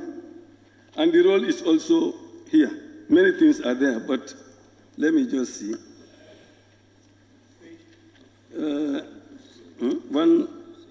147, yes. They have functions. 145, yes, 145. Yeah, the Judicial Service Commission is established under 145, but I'm saying they have functions. In addition to other functions conferred on the Judicial Service Commission by this Constitution, the Commission shall have power to advise the President in the exercise of their powers relating to the appointment of judges. That's one power. B, to make recommendations as to the terms and conditions of service of judges and other judicial officers and staff of the courts. That's their responsibility that we cannot take from them. C, to make proposals to improve the administration and efficiency of the courts. That's also their responsibility. D, to prepare and implement programs for the education of the public about the administration of justice. And E, to exercise such other functions as may be conferred on it by an act of the National Assembly. So there is nowhere here which says they should determine their own salary. Because if we agree with this, it means that the Judicial Service Commission will determine the salary of the judges and themselves, including the Chief Justice. Chief Justice also is the chair of the Judicial Service Commission, so it will be entirely in their hands. So if we are not going to do that, then there is no need to pass this. Honorable Speaker, can I clarify? Since I'm told it's only when somebody is on the floor that I can clarify. No, only when you come. When you come. Or observe. That's for the member speaking to give you. Can I clarify something for you, honorable member on the floor? It says members. No, your turn will come. We are going to mix everything, and then you will come and clarify. So, like I said, it is not their responsibility to make their own salary. That comes when they have a proposal, for example, to buy cars for judicial officers or judges, whatever. They put it in their annual budget, and it goes to the minister. They have bilateral. And it comes here, we also have bilateral. And eventually, if we approve, they have the cars. It will come as and when necessary, as and when possible, just like all the other institutions do. But we will not give them the leeway for every sector to determine your allowance and salaries. So, Honorable Speaker, the member for Sami said we should be careful. Because the section 142 also states that salaries, allowances, retirement, gratuity, and pension of a judge. Section 142 of the Constitution, 1997 Constitution, as so prescribed at the time of his or her appointment, shall not be varied to his or her disadvantage. So if we, for example, put exorbitant things here, even if the country is dying, you will not change that. You cannot reduce their salary. You cannot. Just like your salary is meant for the president, you cannot bring that president's salary down. And that's why the president's salary is going to 250,000 per month. Because when we add 5% across the board, the president also gets 5% across the board.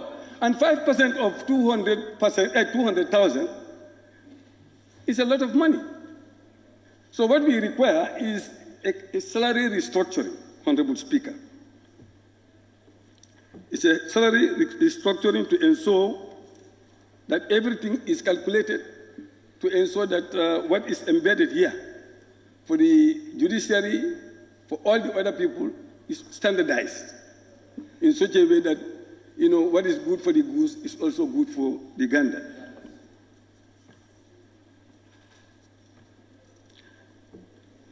Today we are dealing with judicial officers, but tomorrow the medical officers may also come and say, do the same thing for us. The security will also come and say, do the same thing for us, and so on. So what would be it cannot go on like that. Agriculture may also come, and so on and so forth. So, Honorable Speaker, I tend to believe that what we need to put in place in terms of salaries is to look at it in such a way. For example, those who are at the top and they are receiving more. For example, when we come to increments, instead of 5% across the board or 10% across the board, we will reduce those ones. If we are giving 5% to the lower ones, or 10% to the lower ones, we give 2% or 3% to the higher ones, and the middle income, we give them, 3%. That type of arrangement will definitely all go for those who are below the rank. Otherwise, we are just going to end up, some people end up having 1 million a month, while others are just receiving 3,000 a month. So, Honorable Speaker, whether we take this to the committee or we do it here, this is something that's going to be very difficult to accept. What we can do for them, we cannot do anything for them except to give them the role that the Constitution prescribes for them. Their role is to advise the President and to manage the courts, etc., etc. That's what we can do for them. When they need vehicles, like I said, they go through the same system to the minister. And if the economy can accept it, the minister will advise and then come here and advise us, and they will approve that, as and when possible. Otherwise, we will put ourselves in a shoe and will not be able to come out to balance any budget here. That's the way I see things. I assume that the government that is bringing this has already accepted that they can do these things. But if the economy is spoiled, we cannot reverse it. That's the difficulty. So, no, it's not, they cannot bring anything here which they have not accepted. When I say Honorable Speaker, I'm addressing the Speaker, whether I look at him or not. As long as I say Honorable Speaker, I am addressing Honorable Speaker. So you don't need to fix your eye on the Honorable Speaker to be able to address this. So on that note, Honorable Speaker, I believe that this is something that is not only controversial, but it is something impossible for us to do. And then I don't see any need to maintain this thing. I think they should go back and come up with reasonable proposals, reasonable rules to put in this, to make it clear for them what their role is, what can they do in administration and so on, and leave out salary and remunerations. We already know what they want, they know what they want, the system knows what they want, it comes as and when needed. Thank you. Thank you very much, Member for Wuli East. I now give the floor to the member for Latikunda Sabiji. He's out. The member for Bundunkakunda. Thank you very much, Honorable Speaker, for giving me the floor. Basically, I must thank the Honorable Minister for bringing this bill. You did what you're supposed to do as a minister and as a ministry. So equally, we also have a role to play. So what I'm trying to say is always whatever we do the right thing. Now, the bill is before us, and we have seen so many issues. For me, actually, based on the consultation that I had with my people, because it's my people that brought me here, just a few days ago, we had a community outreach program, and some of the issues that they were talking about was like the economic situation of the country. But notwithstanding, whatever we do, we still have a responsibility as a country, as a parliament, to see how best we can collaborate. Because all the time, I always talk about collaboration and partnership. Fine, we recognize and acknowledge the effort and the importance of the judiciary as an arm of government. Equally, the legislature. Fine, you did the right thing by bringing the bill here so that we can scrutinize. This is what we are trying to do. The scrutiny is all about trying to see how feasible the bill is, whether it will reflect the life of ordinary Gambian people.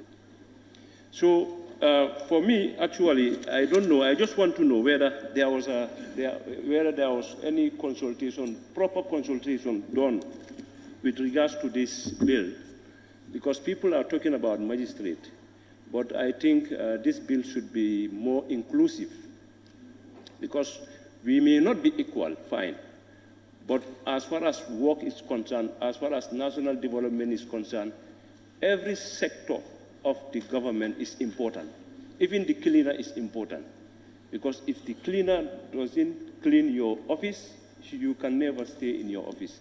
So basically, whatever we do, we always look at in a very broad perspective, wherein, you know, we think about the ordinary people around in the grassroots level. So for that being the case, we have seen part of the bill, the judges should have security till death. They should go with their full salaries and whatever. And basically, this is after retirement. So we have people in the Gambia who sacrifice for this country, and after working, serving the country, they become destitute. And I think it's high time we try to, whatever we do, we reflect our mind on those people. Maybe if I give an example, people might see me as biased, but this is something that I went through. We have area councillors who were elected by the same Gambian people. They served 3 terms, 15 years in office. They live without nothing absolutely because of maybe the laws that were not available or whatever are in place. Because I know you know the Local Government Act, you taught us so many times. So these are things that we need to factor, because the thing is we are all important as far as the national development is concerned. So for that being the case, we are lawmakers. The judiciary, they did what they're supposed to do. Now it's left to us whether to reject it here or to commit it to a relevant committee. If the committee doesn't satisfy us, still now we still have our discretion to do whatever we want to do. But remember, we have a country to build, fine, but that should not stop us from collaborating to work for the betterment of the country. Though if you bring a bill and the parliament decided to reject it, it's a normal thing because the parliamentarians are trying to do the needful. Because I could remember, it's not about any other thing, but I know if the parliament happened to do anything here, it can be challenged at the High Court and you may, you know, try to do your own judgment about it and we will accept it. So for that being the case, what I am trying to, you know, at least address is all about whether we pass it here, whether we reject it or we commit it to a relevant authority, because that's the procedure. Because at the end of the day, we don't just have to take this thing emotional or whatever. They did what they're supposed to do. Now it's left to us to either reject or pass it to the relevant committee so that the committee can also do the work on behalf of the assembly. Then at the end of the day, they can bring it and we see. But basically, this is something that actually, based on the consultation I had, my people, they don't support this bill. And these are the people who I always term as my greatest asset. Because they are vulnerable people whom you know that they work for this country, they got pension, and they go home with nothing absolutely. So, you know, we need to see that, because when you are in service, you must sacrifice for your country. This is why we always call ourselves as patriots. Right now, all of us, we are serving our country. But at the end of the day, we shouldn't serve, you know, then later we try to get everything for ourselves. We are not trying to discourage. If we are doing a good work, good job, yes, we need to motivate our, you know, workers. We need to give them incentives and reward them. It's very important so that we can retain. But right now, with the current situation of the country, I think we need to look at this thing holistically and see what best we can do about it. So, for my side, as far as the friendly community of Bundung is concerned, actually, they are not in for this. Thank you very much. Thank you very much, the member for Bundung Kakunda. It's now 14:55 or 56, according to my watch. And it's a good time for us to break for lunch and prayer and resume after an hour, 15:55. The House now suspended. Islamic microfinance is becoming an increasingly popular mechanism for poverty alleviation, especially for developing countries around the world. This microfinance service adheres to the principles of Islam as a form of social responsibility. Yona Islamic Microfinance is the Islamic microfinance of choice in the Gambia, trustworthy and reliable. At Yona Islamic Microfinance, we provide savings products, current accounts, financing products in conformity with Islam. In addition, Yona Islamic Microfinance also offers local and international remittances, takaful fund, management of zakat, management of awqaf, trading and investment, and building of strategic partnerships to bring financial services to the doorstep of the poor with donor projects, madrasas, youth organizations, women groups, and farmer organizations. Make a choice with Yona Islamic Microfinance today. For more information on Yona Islamic Microfinance, call 377-2151 or 9832-151 or visit Yona head office at Tipa Garage, Bakote, or visit any Yona branch located countrywide near you.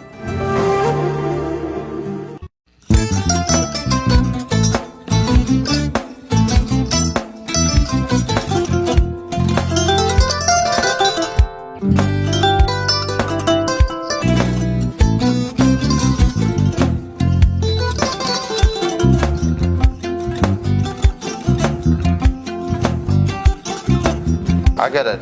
Mbijan raganya. Albaka. Mbaka important. Yo, nga transfer la sto. Ya transfer la sto. Ha, code nyenji. Okay. Korsa. Nsila ID soto. Ah, sa soto. Sorry. Agad. Mbijan bro. Albaka. Mbaka. Bara Allah service o tariya. Ah, mbare ki janna nun kunu bara tariya. Ah, jannom yona forest de bureau. Gambia tonkon na no mbari ya bere. Ha. Birim koyna fo kato. Barisi kodo kino kato ni fo bolong blabe to. 56 branches mola sota Gambia jam. Ha? Ha. Gambia kono ani Gambia bantala bankol. Nka kono kiya bere to.